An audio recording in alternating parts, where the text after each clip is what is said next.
ಚೈತನ್ಯ ಪ್ರಭು ನಿತ್ಯಾನಂದ ಶ್ರೀ ಅದ್ವೈತ ಗದಾಧರ ಶ್ರೀವಾಸಾದಿ ಗೌರ ಭಕ್ತವೃಂದ. ಹರೇ ಕೃಷ್ಣ ಕೃಷ್ಣ ಕೃಷ್ಣ ಹರೇ ಹರೇ, ಹರೇ ರಾಮ ರಾಮ ರಾಮ ಹರೇ ಹರೇ.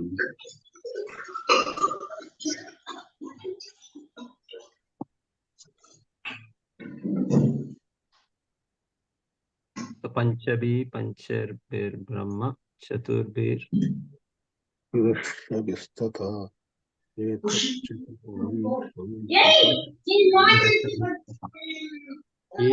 चतुर्विंशति गणं प्रादानिकं विदु. 5 ಸ್ಥೂಲ ಮೂಲಾಂಶಗಳು, 5 ಸೂಕ್ಷ್ಮ ಮೂಲಾಂಶಗಳು, 4 ಆಂತರಿಕ ಇಂದ್ರಿಯಗಳು, 5 ಜ್ಞಾನ ಸಂಗ್ರಹ ಇಂದ್ರಿಯಗಳು ಮತ್ತು 5 ಬಾಹ್ಯ ಕರ್ಮೇಂದ್ರಿಯಗಳು. ಈ ಒಟ್ಟು ಮೂಲಾಂಶಗಳನ್ನು ಪ್ರಧಾನ ಎಂದು ಹೇಳಲಾಗಿದೆ. ಮಾತಾಜಿ ಎಲ್ಲರನ್ನು ಮ್ಯೂಟ್ ಮಾಡಿ ಮಾತಾಜಿ.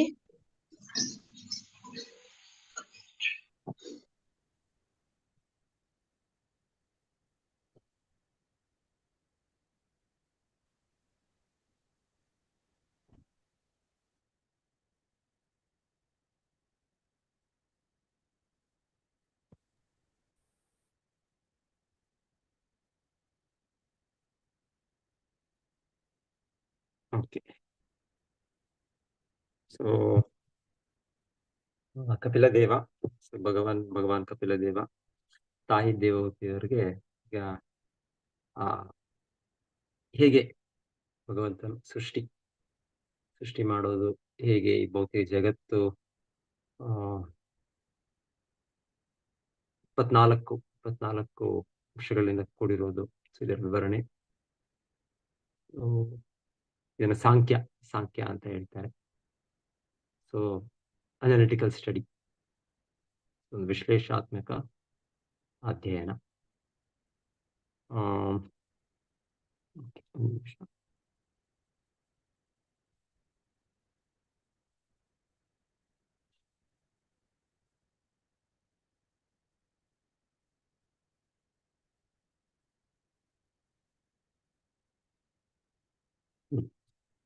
ಸೊ ಇಲ್ಲಿ ಹೇಳ್ತಾ ಇರೋದು ಭೌತಿಕ ಜಗತ್ತು. ಈಗ ವಿಜ್ಞಾನಿಗಳು ಕೂಡ ಅವರು ಕೂಡ ಹೇಗೆ ಇದು ಸೃಷ್ಟಿಯಾಗೋದು, ಹೇಗೆ ಇದರ ಮೂಲ ಅಂಶಗಳು ಹೇಗೆ, ಸೊ ಅವರ ಒಂದು ಅಧ್ಯಯನದಿಂದ ಅವರು ನೋಡುವ ಒಂದು ದೃಷ್ಟಿಯಿಂದ, ನೋಡುವ ರೀತಿಯಿಂದ ಭೌತಿಕ ಪದಾರ್ಥಗಳು ಇವು ಅವರಿಗೆ ಬಹಳ ಕಾಣ್ತಾ ಇದೆ, ನಮಗೆ ಇಂದ್ರಿಯಗಳಿಗೆ ಗೋಚರವಾಗ್ತಾ ಇದೆ. ಯಾವುದು ಅವರ ನಮ್ಮ ರೀತಿಯಲ್ಲಿ ಈಗ ಬದ್ಧ ಸ್ಥಿತಿಯಲ್ಲಿ ನಮಗೆ ಗೋಚರವಾಗುತ್ತೆ, ಹೇಗೆ ನಮಗೆ ನಮ್ಮ ಇಂದ್ರಿಯಗಳು ಇಂದ್ರಿಯ ವಸ್ತುಗಳನ್ನ ಗ್ರಹಣೆ ಮಾಡುತ್ತೆ, ನಮ್ಮ ಬುದ್ಧಿ, ನಮ್ಮ ಮನಸ್ಸು. ಸೊ ಇದರಿಂದ ನಾವು ಅದನ್ನ ವಿಜ್ಞಾನಿಗಳಾಗಿ ಅದನ್ನ ಶೋಧನೆಯಿಂದ ತಿಳ್ಕೊಳ್ತಾ ಇದ್ದೀವಿ. ಆದರೆ ಇದು ನಮಗೆ ಭಾಗವತದಲ್ಲಿ ಸಾಕ್ಷಾತ್ ಭಗವಂತನೇ, ಕಪಿಲ ದೇವ ಭಗವಂತನ ಅವತಾರ. ಸೊ ಅವರು ಪರಿಪೂರ್ಣ, ಭಗವಂತನು ಬದ್ಧ ವ್ಯಕ್ತಿ ಅಲ್ಲ, ಭಗವಂತನು ಮುಕ್ತ ಪುರುಷ. ಸೊ ಹಾಗೆ ಮತ್ತೆ ಅವರೇ ಈ ಸೃಷ್ಟಿ ಮಾಡಿರೋದು, ಭಗವಂತನಿಗೆ ಇದೆ ಸೃಷ್ಟಿ ಮಾಡಿರೋ ವಿಧಾನ ಹೀಗೆ ಅಂತ ಪರಿಪೂರ್ಣವಾಗಿತ್ತು, ಪರ್ಫೆಕ್ಟ್ ಭಗವಂತ. ಸೊ ಎನಿವೆ, ಇದರ ಅಧ್ಯಯನ ಹಿಂದಿನ ಕಾಲದಲ್ಲೂ ಕೂಡ, ಹಿಂದಿನ ಕಾಲದ ಬಹಳ ಋಷಿಮುನಿಗಳು ಮಾಡಿರೋದು ಬೇರೆ ಬೇರೆ ರೀತಿಯಲ್ಲಿ. ಇವತ್ತು ವಿಜ್ಞಾನಿಗಳು ಒಂದು ರೀತಿಯಲ್ಲಿ ಮಾಡ್ತಾರೆ, ಅವರು ಕಂಡುಹಿಡಿದ ಒಂದು ಯಂತ್ರಗಳ ಮೂಲಕ, ಮೈಕ್ರೋಸ್ಕೋಪು, ಟೆಲಿಸ್ಕೋಪು, ಬೇರೆ ಬೇರೆ ಯಂತ್ರಗಳು, ಇವತ್ತಿನ ಯಂತ್ರಗಳು ಇವರದು ಹೆಚ್ಚಾಗಿ ಇವರದು ಸ್ಥೂಲ ಪದಾರ್ಥಗಳಿಂದ ತಯಾರಾದ ಯಂತ್ರಗಳು. ಇವತ್ತು ವಿಜ್ಞಾನ ಅಂದ್ರೆ ಹೆಚ್ಚಾಗಿ ತುಂಬಾ ಸ್ಥೂಲ ಪದಾರ್ಥಗಳು, ಇಲ್ಲಿ ಹೇಳುವ ರೀತಿಯಲ್ಲಿ ಭೂಮಿ, ನೀರು, ಗಾಳಿ, ತೇಜೋ ವಾರಿ ಮೃತ್ ಯಥಾ ವಿನಿಮಯೋ. ಏನ್ ನೋಡಿದ್ರು ಇಲ್ಲಿ ಅದು ಭೂಮಿ, ನೀರು, ಗಾಳಿ, ಆಕಾಶ, ಬೆಂಕಿ, ಇದರ ಒಂದು ಮಿಶ್ರಣ. ಸೊ ಇದರಿಂದ ಅವರ ವಿಜ್ಞಾನ. ಇನ್ನ ಸ್ಥೂಲವಾದ ವಸ್ತುಗಳಿವೆ, ಮನಸ್ಸು, ಬುದ್ಧಿ, ಅಹಂಕಾರ, ಇದೆಲ್ಲ. ಸೊ ಅದಕ್ಕೂ ಮಧ್ಯದಲ್ಲಿ ಇಲ್ಲಿ ನಮಗೆ ಇಲ್ಲಿ ಈ ಶ್ಲೋಕದಲ್ಲಿ ಆ ಹೇಳ್ತಾ ಇರೋದು 5 ಸ್ಥೂಲ, 5 ಸೂಕ್ಷ್ಮ, 5 ಸೂಕ್ಷ್ಮ ಅಂಶಗಳು, ಇನ್ನ 5 ಸ್ಥೂಲ ಅಂಶಗಳು ಅಂತ ಹೇಳಿ. ಸೊ ಸ್ಥೂಲಾಂಶಗಳಲ್ಲಿ ಇಲ್ಲಿ ಹೇಳಿ ನಮಗೆ ಭೂಮಿ, ನೀರು, ಗಾಳಿ, ಬೆಂಕಿ, ಆಕಾಶ ಇದೆ. ನಾವು ಕಾಣ್ತಾ ಇದ್ದೇವೆ, ನಾವು ಇದನ್ನ ನಮ್ಮ ಇಂದ್ರಿಯಗಳು ಗೋಚರವಾಗ್ತಾ ಇದೆ. ಆದ್ರೆ ಇದಕ್ಕಿಂತನೂ ಸೂಕ್ಷ್ಮವಾಗಿ ಇನ್ನ ಪದಾರ್ಥಗಳು, ಗಂಧ, ಸ್ಪರ್ಶ, ರಸ, ಈ ವಸ್ತುಗಳು.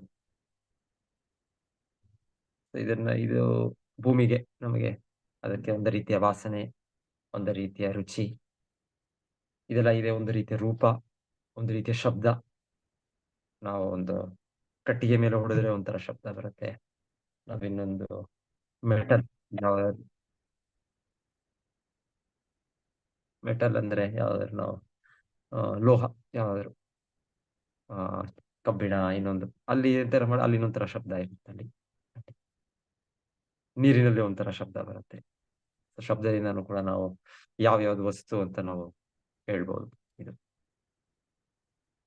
ನಮ್ಮ ಇಂದ್ರಿಯಗಳ ಮೂಲಕ ಇಂದ್ರಿಯ ವಸ್ತುಗಳು, ಇಂದ್ರಿಯ ಅದರ ಒಂದು ಲಕ್ಷಣಗಳನ್ನು ನಾವು ತಿಳ್ಕೊಳ್ಳೋದು. ಪ್ರತಿಯೊಂದು ವಸ್ತುಗೂ ಒಂದೊಂದು ರೀತಿಯ ಇದು ಮಿಶ್ರಣವಾದಾಗ ಇನ್ನ ಇನ್ನ ಇದು ಇನ್ನ ಎಷ್ಟೆಷ್ಟೋ ರೀತಿಯ ಒಂದು ಶಬ್ದಗಳು, ಎಷ್ಟೆಷ್ಟೋ ರೀತಿಯ ಇದು ಉತ್ಪತ್ತಿ ಆಗುತ್ತೆ. ಎಲ್ಲ ಒಂದು ವೈವಿಧ್ಯ. ಒಂದೇ ರೀತಿಯಲ್ಲಿಲ್ಲ, ಒಂದೇ ರೀತಿಯ ಶಬ್ದ ಇಲ್ಲ, ಒಂದೇ ರೀತಿಯ ಕಾಣುವುದು ಇಲ್ಲ, ಒಂದೇ ರೀತಿಯ ರುಚಿ ಇಲ್ಲ, ಒಂದೇ ರೀತಿಯ ಇದು. ಸೊ ಆದ್ರೂ ಭಗವಂತನ ಹೇಗೆ ಇದು ಶುರು ಆಗೋದಂದ್ರೆ, ಇದು ಮೂಲವಾಗಿ ಭಗವಂತನು ಈ ತರ ಆ ಆ 3 ಗುಣಗಳು, ಸತ್ವ, ರಜಸ್, ತಮಸ್, ಅದು ಅವ್ಯಕ್ತವಾಗಿದ್ದಾಗ ಅದನ್ನ ಪ್ರಧಾನ ಅಂತ ಇಲ್ಲಿ ನಮ್ಗೆ ತಿಳಿಸ್ತಾ ಇರೋದು. ಪ್ರಧಾನ ಒಂಥರ ಇದು ಆಧ್ಯಾತ್ಮಿಕ ಇದರಲ್ಲಿ ಸ್ವಲ್ಪ ತಾಂತ್ರಿಕವಾಗಿರೋದು ಅಂತ ಹೇಳ್ಬೋದು ನಾವು. ಈ ಶಬ್ದಗಳು ಪ್ರಧಾನ, ಮಹದ್ ಬ್ರಹ್ಮ, ಪ್ರಕೃತಿ ಇದೆಲ್ಲ. ಸೊ ಈ ರೀತಿ ಒಂದು ಜ್ಞಾನ ಮಾರ್ಗದಲ್ಲಿ ಇದು ಈ ಭೌತಿಕ ಜಗತ್ತನ್ನು ಅರ್ಥ ಮಾಡ್ಕೊಳ್ಳೋದು, ಈ ಭೌತಿಕ ಜಗತ್ತನ್ನು ಮೊದಲು ಅರ್ಥ ಮಾಡ್ಕೊಂಡು ಮತ್ತೆ ಇದರ ಈಚೆ ಶಾಶ್ವತವಾದ ಜಗತ್ತು, ಇದನ್ನು ನಿಯಂತ್ರಿಸುತ್ತಿರುವ ಶಕ್ತಿಗಳು, ಈ ಭೌತಿಕ ಜಗತ್ತಿಗೆ ಒಂದು ಒಂದು ಬೆಲೆ ಬರೋದು, ಒಂದು ಪ್ರಜ್ಞೆ. ಇದರಿಂದ ಇದೆಲ್ಲ ತಿಳ್ಕೊಳ್ಳಿಕ್ಕೆ ಇದರ ಒಂದು ಅಧ್ಯಯನ.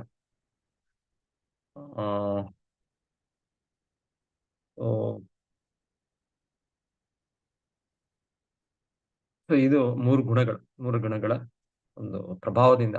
ಒಂದು ರೀತಿಯಲ್ಲಿ ಹೇಳ್ತಾರೆ 3 ಗುಣಗಳಷ್ಟೇ ಭಗವಂತನ 3 ಮಾಯಾಶಕ್ತಿ ಅಂದ್ರೆ ಏನೂ ಇಲ್ಲ. 3 ಗುಣಗಳು, ತ್ರಿಗುಣಮಯಿ, ಗುಣಮಯಿ ಅಷ್ಟೇ.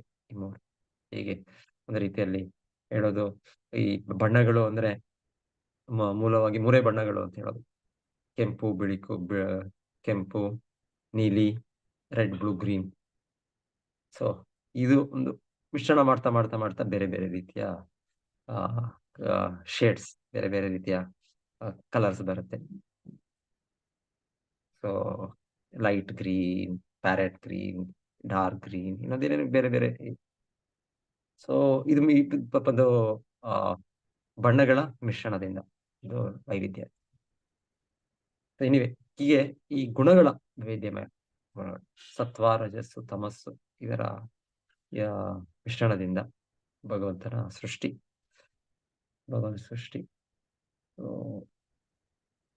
ಇಲ್ಲಿ ಈ ರೀತಿಯಲ್ಲಿ ಭಗವಂತನ ಹೇಳ್ತಾ ಇರೋದು ಆ ಮಹತ್ ತತ್ವದಲ್ಲಿ ಇದು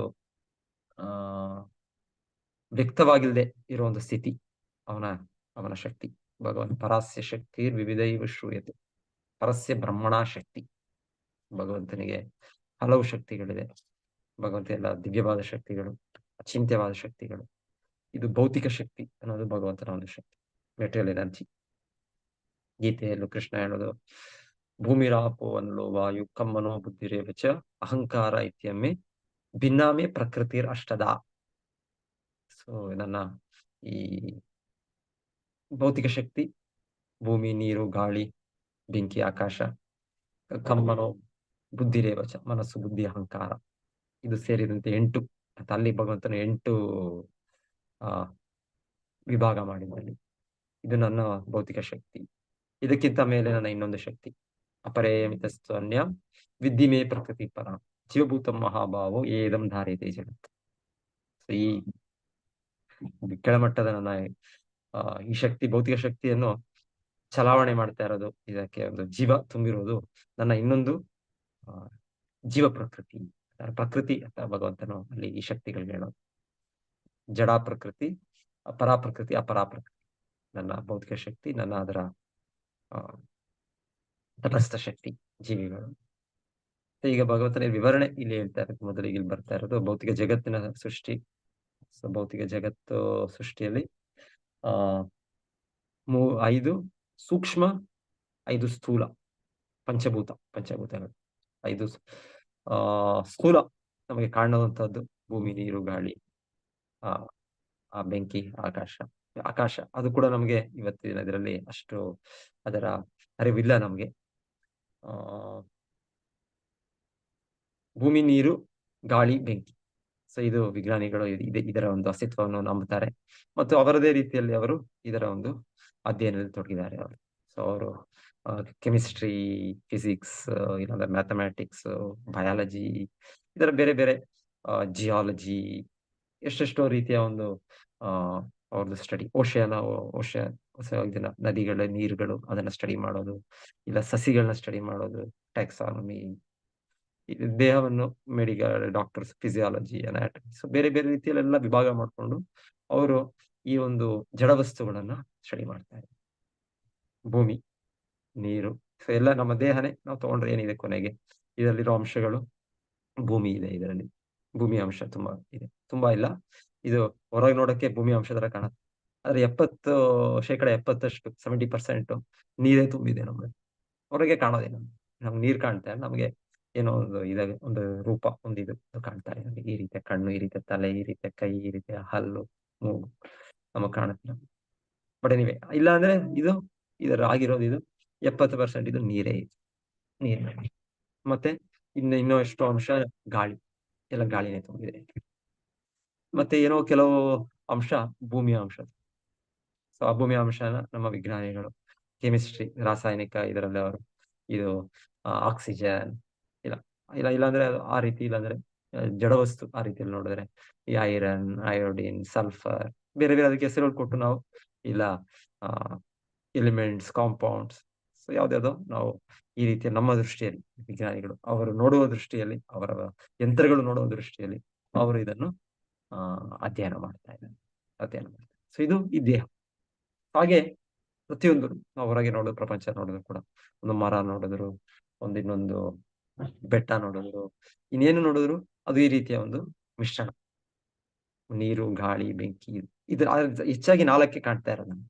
ಆದ್ರೆ ಇನ್ನ ಇದಕ್ಕೆ ಈಚೆ ಆಕಾಶ ಅಂದ್ರೆ ಹೇಳೋದು ನಾವು ನೋಡೋ ಆಕಾಶ ಅಂತಲ್ಲ, ಅಲ್ಲಿ ಅದಕ್ಕಿಂತ ಸೂಕ್ಷ್ಮವಾಗಿ ಹೇಳ್ಬೇಕಂದ್ರೆ ಇದು ಈ 4 ಇಂದ್ರಿಯಗಳಿಂದ ಗೋಚರವಾಗೋದಿಲ್ಲ. 4 ಇಂದ್ರಿಯಗಳಂದ್ರೆ ಕೆಲವು ವಸ್ತುಗಳು ನಮಗೆ ನಮ್ಮ ಎಲ್ಲ ನಮಗೆ ಯಾವ ಒಂದು ವಸ್ತುನ ಅದರ ಒಂದು ಅನುಭವ ಪಡೆಯೋ ಒಂದು ಶಕ್ತಿ ಇರುತ್ತೆ.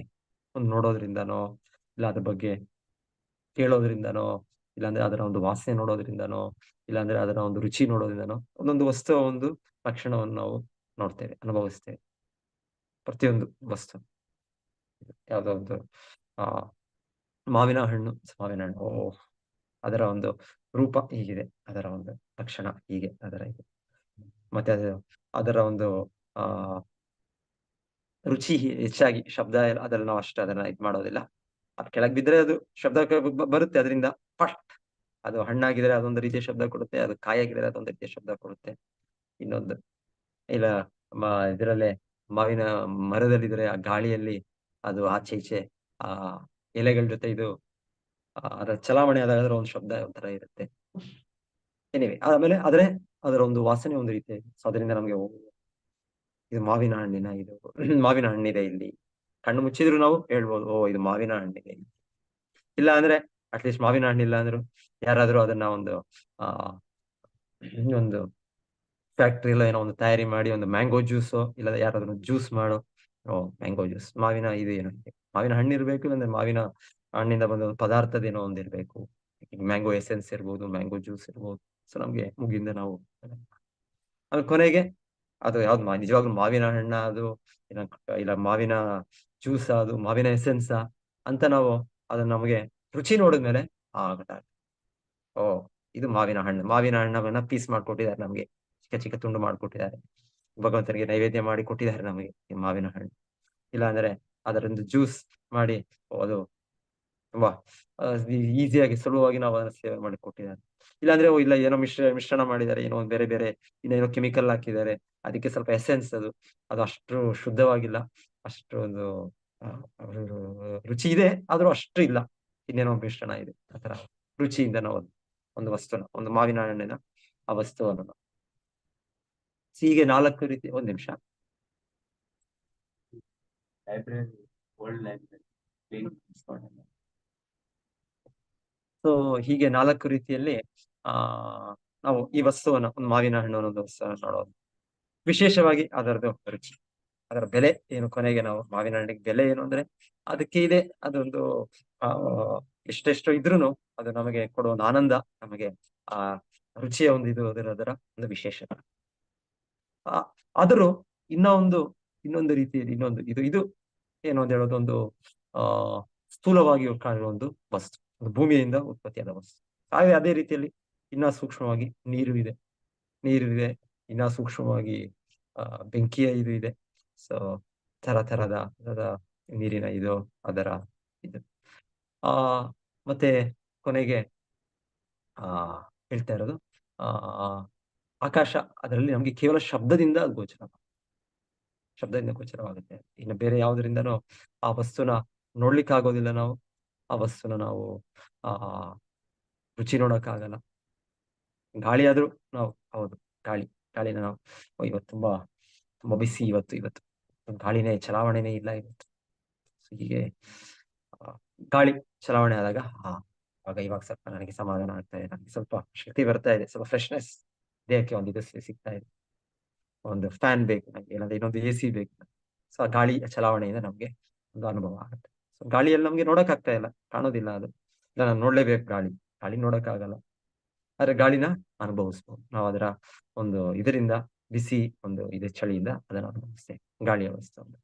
ಸೊ ನೀರಿನ ವಸ್ತುವನ್ನು ತುಂಬಾ ಆಯಾಸ ಆಗುತ್ತೆ, ತುಂಬಾ ಇದು ಬರುತ್ತೆ ಬಾಯಾರಿಕೆ. ಅವಾಗ ಆ ನೀರು ಕುಡಿದಾಗ ಎಷ್ಟೊಂದು ರಸೋಹಂ ಅಪ್ಸುಕೋ ಅಂತೆಯ ಪ್ರಭಾಸ್ಮಿ ಶಶಿ ಸೂರ್ಯ. ಸೊ ಕೃಷ್ಣನ ಬೇರೆ ಬೇರೆ ಶಕ್ತಿಗಳು, ಕೃಷ್ಣನ ಅನಂತ ಶಕ್ತಿಗಳು, ಭೌತಿಕ ಶಕ್ತಿಗಳಲ್ಲಿ ತರದ ಶಕ್ತಿಗಳು, ಭಗವಂತನ ಅಚಿಂತ್ಯ ಶಕ್ತಿ, ಒಂದೊಂದು ವಸ್ತುಗೆ ಒಂದು ವಿಶೇಷತೆ. ಸೊ ನೀರಿನ ಕೂಡ ನಮಗೆ ಅನುಭವ ಆಗತ್ತೆ.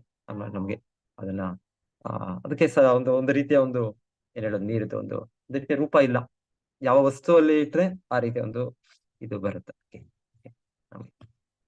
ಅದಕ್ಕೆ ಅಷ್ಟು ರೂಪ ಇದೆ ಕಾಣುತ್ತೆ. ಆದ್ರೆ ವಿಶೇಷವಾಗಿ ಶುದ್ಧ ನೀರು ಅಂದ್ರೆ ಅದಕ್ಕೆ ಒಂದು ರೀತಿಯ ವಾಸನೆ ಇಲ್ಲ. ಭೂಮಿಯ ವಸ್ತುಗಳಿಗೆ, ಇವಾಗ ಮಾವಿನ ಹಣ್ಣು ಒಂದು ಉದಾಹರಣೆ ತಗೊಂಡಾಗ ಒಂದು ರೀತಿಯ ವಾಸನೆ ಇದೆ.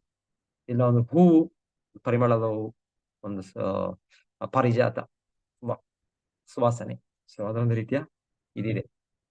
ಭಗವಂತನ ವಿಶೇಷತೆಯಿಂದ ಆ ಭೂಮಿಯಲ್ಲಿ ಇದೆಲ್ಲ ಇದೆ. ಆ ಒಂದು ಜೀವಿ, ಆ ಒಂದು ಗಿಡಕ್ಕೆ, ಮರಕ್ಕೆ ಭಗವಂತನ ಶಕ್ತಿ ಕೊಟ್ಟಿರೋದು. ಆ ವಾಸನೆಯನ್ನು ತೆಗೆದು ಅದು ನಮ್ಗೆ ಒಂದು ಸುಂದರವಾದ, ಒಂದು ಪರಿಮಳವಾದ ಹೂವನ್ನು ಕೊಡುವುದು. ಇಲ್ಲ ಅಷ್ಟೊಂದು ರುಚಿಯಾದ ಒಂದು ಆ ಹಣ್ಣನ್ನು ತಯಾರು ಮಾಡುದು. ಸೊ ಆ ರೀತಿ ಒಂದು ಭಗವಂತನು ಆ ಗಿಡಕ್ಕೆ, ಆ ಮರಕ್ಕೆ ಅದರಲ್ಲಿ ಒಂದು ಆ ಶಕ್ತಿಯನ್ನು ತುಂಬಿ, ಆ ಬುದ್ಧಿ ಇದೆ, ಅದು ಬುದ್ಧಿ ಇಲ್ಲದೆ ಹೇಗೆ, ಅದು ಬುದ್ಧಿ ಇಲ್ಲದೆ ಯಾವುದು ನಡೆಯೋದಿಲ್ಲ, ಏನೂ ನಡೆಯೋದು. ಆದ್ರೆ ಭಗವಂತನ ಇದು ಬುದ್ಧಿಶಕ್ತಿ ಆ ವಸ್ತುಗಳಲ್ಲಿ ಇವೆಲ್ಲ ಇದೆ. ಸೊ ಭಗವಂತನು ಮಾಡ್ತಾನೆ. ಸೊ ನೀರಿನ ವಸ್ತುವಲ್ಲಿ ನಮಗೆ ಒಂದು ರೀತಿಯ, ಅದಕ್ಕೇನೋ ಮಣ್ಣಿನ ತುಂಬಿದ್ರೆ ಮಣ್ಣಿನ ಒಂದು ವಾಸನೆ ಬರುತ್ತೆ. ಇನ್ನೇನಾದ್ರು ಪದಾರ್ಥ ಹಾಕಿದ್ರೆ, ಮ್ಯಾಂಗೋ ಜ್ಯೂಸ್ ಮಾಡಿದ್ರೆ ಅದಕ್ಕೊಂದು ರೀತಿಯ ವಾಸನೆ ಬರುತ್ತೆ. ಸೊ ಇನ್ನೊಂದು ಗ್ರೇಪ್ ಜ್ಯೂಸ್ ಮಾಡಿದ್ರೆ ಗ್ರೇಪ್ ಜ್ಯೂಸ್ ಒಂದು ರೀತಿಯ ವಾಸನೆ ಬರುತ್ತೆ. ಇಲ್ಲ ರೋಸ್ ವಾಟರ್, ಅದೊಂದು ರೀತಿಯ ವಾಸನೆ ಬರುತ್ತೆ. ಯಾಕಂದ್ರೆ ಅದಕ್ಕೆ ಆ ಆ ಯಾವುದು ಸ್ಥೂಲವಾದ ಒಂದು ಭೂಮಿಯ ಒಂದು ಪದಾರ್ಥ ಮಿಶ್ರಣವಾಗಿದೆ ನೀರಿಗೆ, ಅದಕ್ಕೆ ಆ ರೀತಿಯ ವಾಸನೆ. ಇಲ್ಲಾಂದ್ರೆ ಶುದ್ಧ ನೀರು ಅಂದ್ರೆ ಅದಕ್ಕೆ ವಾಸನೆ ಅನ್ನೋದಿಲ್ಲ. ಅದು ನಮಗೆ ಈ ಇಂದ್ರಿಯಗಳಿಂದ ಗೋಚರವಾಗುವುದಿಲ್ಲ. ಇನ್ನ ಸೂಕ್ಷ್ಮವಾಗಿ ಹೋದಾಗ ನಮಗೆ ಭೂಮಿ, ನೀರು, ಗಾಳಿ. ಸೊ ಗಾಳಿಯಲ್ಲಿ ನೀರಿನಲ್ಲಿ ಅಟ್ಲೀಸ್ಟ್ ಒಂದು ರುಚಿ ಇದೆ. ಆ ರುಚಿ, ಅದರ ರುಚಿಯೇ ಅದನ್ನ ನಮಗೆ ಬಾಯಾರಿಕೆ ಆದಾಗ ಒಂದು ರೀತಿಯ ಒಂದು ಸಮಾಧಾನ. ರಸೋಹಂ ಅಪ್ಸಿಕೋ ಅಂತ ಏನ್ ಕೊಟ್ರು ನಮ್ಗೆ ಇದಾಗೋದಿಲ್ಲ. ಒಮ್ಮೆ ಒಮ್ಮೆ ತುಂಬಾ ಆಹಾರ ತಿಂದದ್ದು, ಇನ್ನೇನೊಂದು ಇದು ನಾವು ಆ ನಮ್ಗೆ ಜೀರ್ಣ ಸರಿ ಆಗೋದಿಲ್ಲ, ಇನ್ನೊಂದು ಆಗೋದಿಲ್ಲ. ಕೇವಲ ನೀರು ಕೊಡಿ ಸಾಕು. ನೀರು ಕೊಟ್ಟರೆ ನನಗೆ ಒಂದು ಮನಸ್ಸಿಗೂ ಸಮಾಧಾನ, ಮತ್ತೆ ನನ್ನ ಆರೋಗ್ಯಕ್ಕೂ ಅದು ಇದು ಮಾಡ. ನೀರಿನ ಇದು ತುಂಬಾ ಮಹತ್ವ, ನೀರಿನ ಬಗ್ಗೆ, ನೀರಿಗೆ. ಸೊ ಅದರ ಒಂದು ರುಚಿ ಇದೆ, ರುಚಿ ಕೂಡ ಇದೆ. ಅದರ ರಸ ಇದೆ. ಕೃಷ್ಣ ಹೇಳೋದು, ನನ್ನನ್ನ ನೀವು ಆ ರೀತಿಯಲ್ಲಾದ್ರೂ ನೆನೆಸ್ಬೋದು. ಯಾವಾಗ ಯಾವಾಗ ನೀರು ಕುಡಿತೀರಾ ನೀವು ಯಾವಾಗ ಯಾವಾಗ ರಸೋಮಪ್ಸಿಪವಂತೆ. ಸೊ ಅವಾಗ ನನ್ನನ್ನು ನೆನೆಸ್ಬೋದು. ಇದು ಕೃಷ್ಣ ಕೃಪೆಯಿಂದ ಈ ಒಂದು ನೀರು ಅಂತ ವಸ್ತು ಇದೆ, ಇದರ ಸೃಷ್ಟಿ ಇದೆ, ಮತ್ತೆ ಇದರ ಒಂದು ಶಕ್ತಿ ಇದೆ. ಆ ರಸ ಇದು ನನಗೆ ಒಂದು ಸಮಾಧಾನ ಕೊಡೋದು, ನನ್ನನ್ನು ತಣಿಸೋ ಒಂದು ಶಕ್ತಿ ಇದಕ್ಕಿದೆ ನೀರಿಗೆ. ಕೃಷ್ಣನನ್ನು ಸ್ಮರಿಸಬಹುದು. ಸೊ ರಸ ಪ್ರತಿಯೊಂದು ವಸ್ತುಗೂ ಆ ರೀತಿಯ ರಸ ಆ ನೀರಿನ ಪದಾರ್ಥ. ಆದ್ರೆ ಗಾಳಿಗೆ ಆ ರೀತಿಯ ಇಲ್ಲ. ನಾನು ಅದರ ರುಚಿ ನೋಡ್ತೇನೆ, ಅದು ಸಿಹಿ ಆಗಿದ್ಯಾ, ಅದು ಕಹಿ ಆಗಿದ್ಯಾ, ಇಲ್ಲ ನಮ್ಮ ನಾಲಿಗೆ ನಾವು ಮಾಡ್ಕೊಂಡು ನೋಡಕ್ ಆಗಲ್ಲ. ಸೊ ಗಾಳಿನ ಅದು ನಮಗೆ ಏನಿದ್ರು ಅದು ನಮಗೆ ಚರ್ಮಕ್ಕೆ ನಮಗೆ ಕೊಡೋ ಒಂದು ಒಂದು ರೀತಿಯ ಒಂದು ಅನುಭವ. ಸೊ ಅದರಿಂದ ತಿಳಿಯುತ್ತೆ ನಮಗೆ ಗಾಳಿ ಇದೆ, ಗಾಳಿ. ಮತ್ತೆ ಅದಕ್ಕಿಂತ ಓಕೆ, ಫಸ್ಟ್ಗೆ ಬೆಂಕಿ ಬೇರೆ ಬರುತ್ತೆ. ಬೆಂಕಿನ ಅದಕ್ಕಿಂತ ಸ್ವಲ್ಪ ಇದ್ರ ಮಧ್ಯೆ ನೀರು ಮತ್ತೆ ಗಾಳಿ ಮಧ್ಯೆ. ಯಾಕಂದ್ರೆ ಗಾಳಿಗೆ ನಾವು ನೋಡಕ್ಕಾಗಲ್ಲ ಗಾಳಿ, ಆದ್ರೆ ಬೆಂಕಿನ ನೋಡ್ಬೋದು. ಬೆಂಕಿಗೆ ಕೂಡ ನಾವು ಅದನ್ನ ಅನುಭವ ಆಗುತ್ತೆ, ಉತ್ತಮ ಬಿಸಿ ಅಂತ ಅನುಭವ ಆಗುತ್ತೆ. ಅದರ ಜೊತೆಗೆ ನಮ್ಗೆ ನೋಡುವ ಒಂದು ಬೆಂಕಿ ಬೆಂಕಿ ಬೆಂಕಿಯ ಇದು ಆರತಿ, ಭಗವಂತ ಆರತಿ ಮಾಡ್ತೇವೆ ನಾವು. ಸೊ ಸಿಂಗಲ್ ಆರತಿ, ಏಕ ಆರತಿ ಮಾಡುವಾಗ ಒಂದು ರೀತಿಯ ಬೆಳಕು ಭಗವಂತನಿಗೆ ಆ ಆರತಿಯಲ್ಲಿ ನಾವು ಏನಂದ್ರೆ, ಈ ಪದಾರ್ಥಗಳು ನೀನೇ ಸೃಷ್ಟಿ ಮಾಡಿದ ಭಗವಂತ, ಇದು ನಿನ್ನ ಶಕ್ತಿಯೇ ಇದು ಸ್ವಂತ ನಾವೊಂದು ನೆನೆಸ್ಕೊಳ್ಳೋದು ಆಗತ್ತೆ ಭಗವಂತನಿಗೆ ಅರ್ಪಣೆ ಮಾಡುವಾಗ. ಮತ್ತೆ ಎಲ್ಲವೂ ಕೂಡ ಭಗವಂತನಿಗೆ ಅರ್ಪಿಸ್ಬೇಕಾಗುತ್ತೆ. ಅದರ ಒಂದು ಬೆಳಕು, ಅದರ ಒಂದು ಇದು ಭಗವಂತನ ದಿವ್ಯ ರೂಪವನ್ನು ನಾವು ಒಂದು ಗೌರವದಿಂದ ನಾವು ಭಗವಂತನನ್ನು ಆಹ್ವಾನ ಮಾಡೋದು, ಭಗವಂತನನ್ನು ಅವನ ಒಂದು ಅಸ್ತಿತ್ವವನ್ನು ನಾವು ರೆಕಗ್ನೈಸ್ ಮಾಡೋದು. ಸೊ ಆ ರೀತಿ ಇದು ಕೊಟ್ಟಿರೋ ಒಂದು ಕ್ರಿಯೆಗಳು. ಸೊ ಪಂಚಹಾರತಿ ನಾವು 5 ಆರತಿ ಮಾಡೋ ಅದ ರೀತಿಯ ಒಂದು ರೀತಿಯ ಇಲ್ಲ, ಇನ್ನೇನೋ ರೀತಿ ಎಷ್ಟೋ ರೀತಿಯ ಆರತಿಗಳು ಮಾಡ್ತಾರೆ. ಬೆಂಕಿಯನ್ನ ಹಾಲಲ್ಲಿ ಜೋಡಣೆ ಮಾಡಿ ಅದು ಒಂದು ಹಾವಿನ ರೂಪದಲ್ಲಿ ಇರೋದು, ಇಲ್ಲಾಂದ್ರೆ ಇನ್ನೊಂದು ರೀತಿಯಲ್ಲಿ ಇರೋದು. ಸೊ ಬೇರೆ ಬೇರೆ ರೀತಿ ಅದನ್ನು ನಾವು ಅದರ ಒಂದು ರೂಪಗಳನ್ನು ಮಾಡಬಹುದು, ಅದನ್ನ ತೋರಿಸ್ಬಹುದು. ಅದಕ್ಕೆ ರೂಪ ಇದೆ, ಕಾಣುತ್ತೆ. ಬೆಳಕು ಬರೋದೇ ಅದರಿಂದಾನೆ ಒಂದು ರೀತಿಯಲ್ಲಿ. ಸೊ ಸೂರ್ಯ ಎಷ್ಟು ಶಕ್ತಿ ಕೊಡ್ತಾ ಇರೋದು, ಎಲ್ಲ ಭೌತಿಕ ಜಗತ್ತಿನಲ್ಲಿ ಎಲ್ಲ ಶಕ್ತಿಗಳು ಒಂದು ರೀತಿಯಲ್ಲಿ ಸೂರ್ಯನಿಂದ ಬರೋದು ಅಂತ ಹೇಳೋದು. ಆದ್ರೆ ಸೂರ್ಯ ಏನೂ ಇಲ್ಲ, ಇದು ಬ್ರಹ್ಮಜ್ಯೋತಿಯ ಪ್ರತಿಬಿಂಬ ಅಂತ. ಆ ಬ್ರಹ್ಮಜ್ಯೋತಿ ಏನು, ಅದು ಕೃಷ್ಣನ ದೇಹದ ಪ್ರತಿಬಿಂಬ. ಸೊ ಮೂಲ ಕೃಷ್ಣ ಪರಮಪುರುಷ, ದೇವತಾ ಪರಮಪುರುಷ. ಸೊ ಅವನ ಪ್ರತಿಬಿಂಬವಾಗಿ ಹೇಗೆ ಸೂರ್ಯನ ಪ್ರತಿಬಿಂಬವಾಗಿ ನಮ್ಗೆ ಇಲ್ಲಿ ಚಂದ್ರ ಕಿರಣಗಳು ಬರುತ್ತೆ ನಮಗೆ. ಹಾಗೆ ಅದರ ಸೂರ್ಯ ಬರ್ತಾ ಇರೋದು ಬ್ರಹ್ಮಜ್ಯೋತಿಯ ಒಂದು ಪ್ರತಿಬಿಂಬ. ಅದು ಬರ್ತಾ ಇರೋದು ಮೂಲವಾಗಿ ಕೃಷ್ಣ ದೇಹ. ಯಸ್ಯ ಪ್ರಭಾವತೋ ಜಗದಂಡ ಕೋಟಿ. ಸೊ ಎಲ್ಲವೂ ಅವನ ಪ್ರಭೆ, ಅವನದೇ. ಕೃಷ್ಣನಿಗೆ ಕೊನೆಗೆ ಹೋಗುವಂಥದ್ದು. ಸೊ ಈ ಭೌತಿಕ ಜಗತ್ತು ಈ ತರ ಸೂಕ್ಷ್ಮ, ಒಂದರಿಂದ ಒಂದು ಸೂಕ್ಷ್ಮ ನಾವು ನೋಡ್ತಾ ಇರೋದು. ಸ್ಥೂಲ ಪದಾರ್ಥಗಳೇ ನಮಗೆ ಗೋಚರವಾದ ಪದಾರ್ಥಗಳೇ, ಭೂಮಿಯ ಪದಾರ್ಥಗಳು, ಭೂಮಿಯಿಂದ ನೀರಿನ ಒಂದು ಇದು ಲಕ್ಷಣಗಳು, ಮತ್ತೆ ಬೆಂಕಿ, ಮತ್ತೆ ಗಾಳಿ. ಸೊ ಗಾಳಿಗೆ ಶಬ್ದ ಒಂದಿದೆ, ಒಂದು ಶಬ್ದದ ಪ್ರವೇಶ ಆಗುತ್ತೆ, ಶಬ್ದ ಕೇಳಿಸುತ್ತೆ, ಎಲ್ಲಿಂದ ಆಗೋದು ಬರೋದು ಎಲ್ಲ ನಮ್ಗೆ. ಸೊ ಅದ್ರ ಜೊತೆಗೆ ಒಂದು ಸೆನ್ಸೇಷನ್ ಅಂದ್ರೆ ನಮಗೆ ಒಂದು ಬಿಸಿ, ಚಳಿ, ಈ ರೀತಿಯ ಒಂದು ಅನುಭವ ಚರ್ಮಕ್ಕೆ ನಮಗೆ ಆಗುತ್ತೆ. ಆದ್ರೆ ಇನ್ನ ಒಂದು ಇದೆ ಸೂಕ್ಷ್ಮವಾದ, ಅದಿನ್ನ ನಮ್ಗೆ ಈ ವಿಜ್ಞಾನಕ್ಕೆ ಇವತ್ತಿನ ಅಷ್ಟು ತಿಳಿದಿಲ್ಲ. ಅವರಿಗೆ ಸೈಂಟಿಸ್ಟ್ ಅವರು ಏನಿದ್ರು ಅವರು ನೋಡ್ತಾ ಇರೋ ಪಿರಿಯಾಡಿಕ್ ಟೇಬಲ್, ಮೆಂಡಲೀವ್ಸ್, ಇದು ಏನೇನೋ ಅವರು ವಿಭಾಗ ಮಾಡಿದ್ದಾರೆ. ಅವರು ಈ ರಾಸಾಯನಿಕ ಇದರಲ್ಲಿ, ಕೆಮಿಸ್ಟ್ರಿ ರಸಾಯನ ಎಲಿಮೆಂಟ್ಸ್, ಕಾಂಪೌಂಡ್ಸ್ ಎಲ್ಲ ನೋಡಿದ್ದಾರೆ ಅವರು. ಅವರು ಈ 4 ಇದನ್ನ ನೋಡ್ತಾ ಇದ್ದಾರೆ ಅಷ್ಟೇ. ಭೂಮಿ, ನೀರು, ಗಾಳಿ. ಗಾಳಿಯಲ್ಲಿ ಯಾಕಂದ್ರೆ ಆಕ್ಸಿಜನ್ ಇದೆ, ನೈಟ್ರೋಜನ್ ಇದೆ, ಇಷ್ಟು ಪರ್ಸೆಂಟ್ 75% ನೈಟ್ರೋಜನ್, 25% ಆಕ್ಸಿಜನ್. ಏನೋ ಹೇಳ್ತಾರೆ, ಹೈಡ್ರೋಜನ್ ಪಾಯಿಂಟ್ ಇಷ್ಟು ಪರ್ಸೆಂಟ್, ಹೀಲಿಯಂ ಇಷ್ಟು ಪರ್ಸೆಂಟ್, ಬೇರೆ ಬೇರೆ ರೀತಿಯ ಒಂದು ಅದರಲ್ಲೂ ಕೂಡ ಅವರು ವಿಭಾಗ ಮಾಡಿದ್ದಾರೆ. ಅವರ ರೀತಿಯ ಅನುಭವದಿಂದ ಮೂಲಕ ಅವರು ಅವರು ಮಾಡಿದ್ದಾರೆ. ಇದು ಗೇಷಿಯಸ್ ಎಲಿಮೆಂಟ್ಸ್, ಇದು ಇದು ಲಿಕ್ವಿಡ್ ಎಲಿಮೆಂಟ್ಸ್, ಇದು ಸಾಲಿಡ್ ಎಲಿಮೆಂಟ್ಸ್, ಈ ರೀತಿ ಬೇರೆ ಬೇರೆ ಬೇರೆ ರೀತಿ ಅವರು ವಿಭಾಗ, ಅವರ ಶೋಧನೆ ನಡೀತಾ ಇದೆ, ಅವರ ದೃಷ್ಟಿಯಿಂದ ನಡೀತಾ ಇದೆ. ಸೊ ಅವ್ರ ದೃಷ್ಟಿಯಿಂದ ನಡೆದು ಈ 4ಕ್ಕೆ ಎಷ್ಟೇ ಇದ್ರು ಭೂಮಿ, ನೀರು, ಗಾಳಿ, ಬೆಂಕಿ, ಇದರಲ್ಲಿ ಅವರು ಸೀಮಿತರಾಗಿದ್ದಾರೆ. ಆಮೇಲೆ ಇದೆ ಒಂದು ಕೇಳ್ತಾ ಇರೋ ಪದಾರ್ಥಗಳಿದೆ, ತುಂಬಾ ಅದು ಕಂಬಸ್ಟಿಬಲ್, ಅದರಿಂದ ತುಂಬಾ ಬೇಗವಾಗಿ ನಿಮ್ಗೆ ಇದು ಬರುತ್ತೆ. ಬೆಂಕಿ ಇದೆ, ಆಲ್ರೆಡಿ ತುಂಬಾ ಇದೆ ಆ ಪದಾರ್ಥದಲ್ಲಿ, ಅದನ್ನ ಸ್ವಲ್ಪ ಇದ್ ಮಾಡ್ಬೇಕಷ್ಟೇ. ಗನ್ ಪೌಡರ್ ಕಂಡುಹಿಡಿದ್ರಿಂದ ಅದು ಗನ್ನು, ಬಾಂಬ್ ಎಲ್ಲ ಕಂಡುಹಿಡಿದ್ರು ಪದಾರ್ಥದಲ್ಲಿ. ತುಂಬಾ ಬೇಗ ಅದು ಭೌತಿಕವಾಗಿ ಅದು ಕಾಣೋದು ಕೂಡ ಅದರ ಒಳಗೆ ತುಂಬಾ ಬೆಂಕಿ ತುಂಬಿದೆ. ತಕ್ಷಣ ಅದರಿಂದ ನಮಗೆ ಬೆಂಕಿ ಬಂದ್ಬಿಡುತ್ತೆ, ಇದು ಬಾಂಬ್ ಸ್ಫೋಟ ಆಗ್ತದೆ. ಅವ್ರಿಗೆಲ್ಲ ಅದ್ರ ಅಷ್ಟೇ ತಿಳ್ಕೊಂಡಿದ್ದಾರೆ, ಅದರ ಶೋಧನೆ ಮಾಡಿ ಅವರ ಒಂದು ಪ್ರಯತ್ನದಿಂದ, ಮತ್ತೆ ಇನ್ನ ಒಂದು ಪ್ರಾಮಾಣಿಕತೆ, ಅದು ಪಡೆಯುವ ಪ್ರತಿಯೊಂದಕ್ಕೊಂದು ಸ್ಟ್ರಗಲ್ ಇದೆ. ಸ್ಟ್ರಗಲ್ ಇಲ್ಲದೆ ಯಾವುದು ಬರೋದಿಲ್ಲ. ಭೌತಿಕವಾಗ್ಲೂ ಕೃಷ್ಣ ಮಾಡಿರೋದು ಭೌತಿಕ ಜಗತ್ತಿನಲ್ಲಿ ಸ್ಟ್ರಗಲ್. ನಾವು ಅದಕ್ಕೆ ಸೆಣಸ್ಬೇಕು, ತೀವ್ರವಾದ ಒಂದು ಯತ್ನ ಮಾಡ್ಬೇಕು.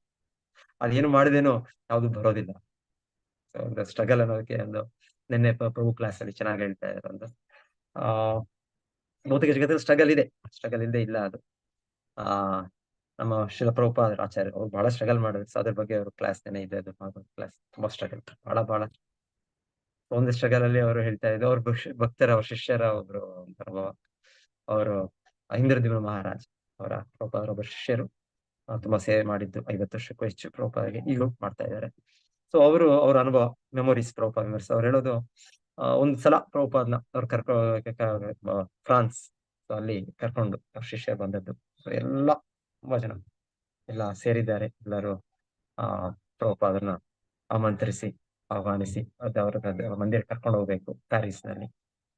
ಸೊ ಅಲ್ಲಿ ಏರ್ಪೋರ್ಟ್ ಅಲ್ಲಿ ಲ್ಯಾಂಡ್ ಆಗಿದ್ದೆ. ಅಲ್ಲಿ ಅವರ ಇದು ಪ್ರಭುಪಾದ ಜೊತೆಗೆ ಬ್ಯಾಗೇಜ್ ಅವ್ರದ್ದು. ಪ್ರಭುಪಾದ್ ಬ್ಯಾಗೇಜ್ ಏನ್ ಬಟ್ಟೆಗಳೆಲ್ಲ ಹೆಚ್ಚೇನಿಲ್ಲ. ಪ್ರಭುಪಾದ್ ಬ್ಯಾಗೇಜ್ ಅಂದ್ರೆ ಪುಸ್ತಕಗಳು. ಅವರು ಪೂರ್ವ ಆಚಾರ್ಯರು ಯಾರು, ಆ ಭಕ್ತಿ ಸಿದ್ಧಾಂತ ಸರಸ್ವತಿ ಠಾಕೂರ್, ಭಕ್ತಿ ವಿನೋದ್ ಠಾಕೂರ್, ಗೌರಕಿಶೋರ ಧ್ವಜ ಮಹಾರಾಜ್ ಅವ್ರು ಬರೆದಿಲ್ಲ ಅವ್ರ ಪುಸ್ತಕಗಳು. ನೆಕ್ಸ್ಟ್ ಬಲದೇವ ವಿದ್ಯಾಭೂಷಣ, ವಿಶ್ವನಾಥ ಚಕ್ರವರ್ತಿ ಠಾಕೂರ, ಇಲ್ಲಾಂದ್ರೆ ಪೂರ್ವ ಈ ಬೇರೆ ನಮ್ಮ ಸಂಪ್ರದಾಯದಲ್ಲಿ ಶ್ರೀಧರ ಸ್ವಾಮಿ, ಬೇರೆ ಸಂಪ್ರದಾಯದಲ್ಲಿ, ವೈಷ್ಣವ ಸಂಪ್ರದಾಯಗಳಲ್ಲಿ, ಇಲ್ಲ ವೀರರಾಘವ ಆಚಾರ್ಯ, ವಿಜಯಧ್ವಜ ತೀರ್ಥ, ಈ ಬೇರೆ ಬೇರೆ ದೊಡ್ಡ ದೊಡ್ಡ ಆಚಾರ್ಯರೆಲ್ಲ ಭಾಗವತದ ಮೇಲೆ ಟೀಕೆ ಎಲ್ಲ ಸೊ ಇವರೆಲ್ಲ ಗ್ರಂಥಗಳು ಶಿಲ ಪ್ರಭುಪಾದ್ ಕ್ಯಾರಿ ಮಾಡಿ. ನಮ್ಗೆ ಇವಾಗ ಎಲ್ಲ ಇದೆ, ಏನಿಲ್ಲ ಅಂದ್ರೆ ನಮ್ಗೆ ಗೂಗಲ್ ಅಲ್ಲೇ ಸರ್ಚ್ ಮಾಡ್ಬಿಟ್ರೆ ಯಾವ್ದು ಸಿಗ್ಬಿಡುತ್ತೆ. ಆಥರೈಸ್ಡ್ ಅನ್ಅಥರೈಸ್ಡ್ ಯಾವ್ದೋ ಒಂದು ವರ್ಷನ್ ಸಿಗುತ್ತೆ ನಮ್ಗೆ. ಇದು ಕಾಮೆಂಟ್ರಿ, ಅದೇ ಟ್ರಾನ್ಸ್ಲೇಷನ್ ಇದೆ. ಸೊ ಆದ್ರೆ ಶಿಲ ಪ್ರಭುಪಾದ್ ಎಲ್ಲ ಆಥರೈಸ್ಡ್, ಎಲ್ಲ ಆಚಾರ್ಯರದು ಅದು ಪುಸ್ತಕಗಳು, ಫಿಸಿಕಲ್ ಕಾಪಿ, ಅದನ್ನ ಕ್ಯಾರಿ ಮಾಡುದು. ಎಷ್ಟು ಸ್ಟ್ರಗಲ್. ಇವಾಗ ನಮ್ಗೆಲ್ಲ ರೆಡಿಮೇಡ್ ಏನಾದ್ರು ಪುಸ್ತಕ ಬರಿಬೇಕು ಅಂತ ಕೂಡ ಎಲ್ಲ ಸಿಕ್ಬಿಡುತ್ತೆ ಈಸಿಯಾಗಿ, ಅಲ್ಲಿಂದ ಇಲ್ಲಿಂದ ಸೋರ್ಸ್ ಮಾಡುವಂತ. ಆದ್ರೆ ಶಿಲ ಪ್ರಭುಪಾದರು ನೋಡಿ ಎಷ್ಟು ಆಚಾರ್ಯ. ಯಾಕಂದ್ರೆ ಅವ್ರಿಗೆ ಗೊತ್ತಿಲ್ಲ ಅಂತಲ್ಲ, ಆದ್ರೂ ಕೂಡ ಇಂದಿನ ಆಚಾರ್ಯರದು ಅವರ ಮಾರ್ಗದರ್ಶನದಲ್ಲಿ, ಅವರ ಒಂದು ಆಶ್ರಯದಲ್ಲಿ, ಮತ್ತೆ ಅವರು ಆ ಅದನ್ನ ಕನ್ಫರ್ಮೇಶನ್ ಆಚಾರ್ಯರು ಹೇಳ್ತಾರೆ. ಅವರು ಸ್ವಂತವಾಗಿ ಏನು ಹೇಳೋದು, ಆಲ್ವೇಸ್ ಪೂರ್ವಾಚಾರ್ಯರಿಂದ ಕನ್ಫರ್ಮೇಶನ್. ಅವ್ರ ಪುಸ್ತಕಗಳ ವೇದಗಳ ಪ್ರಮಾಣ ಕೂಡ ಹಾಗೆ ಶಿಲ ಪ್ರಭುಪಾದರು ಶಿಷ್ಯರು full trunk of books carry ಮಾಡ್ತಾರೆ. ಸೊ ಇದು ಅಲ್ಲಿ ಏರ್ಪೋರ್ಟ್ ಅಲ್ಲಿ ಅದು ಮಿಸ್ ಆಯ್ತು. ಅದು ಮಿಸ್ ಆಗಿ ಆ ಶಿಲ ಪ್ರಭುಪಾದರು ಮತ್ತೆ ಅವ್ರ ಶಿಷ್ಯರು ಎಲ್ಲ ಇವಾಗ ಯಾರು ಅದನ್ನ ಹುಡುಕ್ಬೇಕು, ಯಾರು ನಿಲ್ಬೇಕೀಗ, ಬ್ಯಾಗೇಜ್ ಮಿಸ್ ಆಗ್ಬಿಡುತ್ತೆ ಏರ್ಪೋರ್ಟ್ ಅಲ್ಲಿ. ಮಿಸ್ ಆದಾಗ ಏನ್ ಮಾಡೋದು, ಅವಾಗ ಹೋಗ್ಬಿಡಕ್ಕಾಗತ್ತಾ? ನಾ ಫಸ್ಟ್ ಟೈಮ್ ಆಯ್ತು ಹೋದಾಗ ಯಾರ್ದೋ ಬ್ಯಾಗೇಜ್ ಮಿಸ್ ಆಗ್ಬಿಟ್ಟಿತ್ತು, ಯಾರದು ಭಕ್ತರದು. ಸೊ ಎನಿವೆ, ಸೊ ಇದೆಲ್ಲ ಆಗತ್ತೆ. ಇದು ಹೇಳ್ತಾರೆ, ಎಷ್ಟೇ ಸಿಸ್ಟಮ್ ಇದ್ರು ಇವತ್ತು ಆಗತ್ತೆ ಅಂತ. ಅವ್ರ ಸಿಸ್ಟಮ್ಸ್ ಮಾಡಿದ್ರು ಕೂಡ ಎಲ್ಲೋ ಜಪಾನ್ ದೇಶದಲ್ಲಿ ಸ್ವಲ್ಪ ತುಂಬಾ ಕಡಿಮೆ, ಅಂದ್ರೆ ಅದು ತುಂಬಾ ಹೆಚ್ಚು ಸಿಸ್ಟಮ್ಸ್ ಹೆಚ್ಚು ಇದು. ಇಲ್ಲಾಂದ್ರೆ ಆಗ್ತಾನೆ ಇರುತ್ತೆ, ಕಾಮನ್, ಎನಿ ಟೈಮ್ ನಮ್ಮ ಬ್ಯಾಗೇಜ್ ನಮ್ದು ಕಳ್ಕೊಂಡ್ಬಿಡ್ಬೋದು. ಸೊ ಅದಕ್ಕೆ ಬೆಟರ್, ಸೊ ಚಿಕ್ಕ ಲಗೇಜ್ ಇಟ್ಕೊಂಡು ಚಿಕ್ಕ ಚೆಕ್ಕಿನ ಆಗಿ ಡೈರೆಕ್ಟ್ ಮಾಡಿದ್ರೆ ಬೆಟರ್. ಸೊ ಎನಿವೆ, ಸೊ ಶಿಲ ಪ್ರಭುಪಾದರದು ದೊಡ್ಡ ಲಗೇಜು, ಅದು ಕಾರ್ಗೋ ಇದ್ರಲ್ಲಿ ಬರ್ಬೇಕಿತ್ತು, ಬಂದಿದ್ದಕ್ಕೆ ಇದರಲ್ಲಿ ಮಿಸ್ ಆಗ್ಬೇಕು. ಸೊ ಎಲ್ಲ ಶಿಷ್ಯರೆಲ್ಲರೂ ಪ್ರಭುಪಾದರು ಮಹಾತ್ಮರು, ಅವರ ಸಂಘ ಒಂದು ಕ್ಷಣಕ್ಕೆ ಅವರು ಯಾಚಿಸ್ತಾ ಇದ್ದಾರೆ, ಪ್ರತಿಯೊಬ್ಬರು ಕಾಯ್ತಾ ಇದ್ದಾರೆ. ಸೊ ಇವರು ಯಾರು ಪ್ರತಿ ಕಡೆ ಒಂದ್ ಕಡೆ ಲೀಡರ್ ಅಂತ ಇರ್ಲೇಬೇಕು. ಯಾವ್ದೊಂದು ಕೆಲಸ ಮಾಡಕ್ ಒಬ್ಬರು ತಗೊಳ್ಬೇಕು, ಆ ಪೊಸಿಷನ್, ಒಂದು ಪಾತ್ರವನ್ನು ಯಾರೋ ವಹಿಸ್ಬೇಕು. ಸೊ ಯಾರೋ ಅವ್ರಿಗೆ ಇಂದ್ರದ್ಯುಮ್ನ ಮಹಾರಾಜ್ ಅವ್ರಿಗೆ ಯಾರು ಹೇಳಿದ್ದು, ನೀನ್ ನಿಲ್ಬೇಕು. ಇದ್ದಾರೆ ನೂರಾರು ಜನ ಭಕ್ತರಿದ್ದಾರೆ ಪಾಪ ಶಿಷ್ಯರು, ಸೇವಕರು, ಅವರ ಪ್ರಶಂಸಕರು ಎಲ್ಲ ಬಂದಿದ್ದಾರೆ.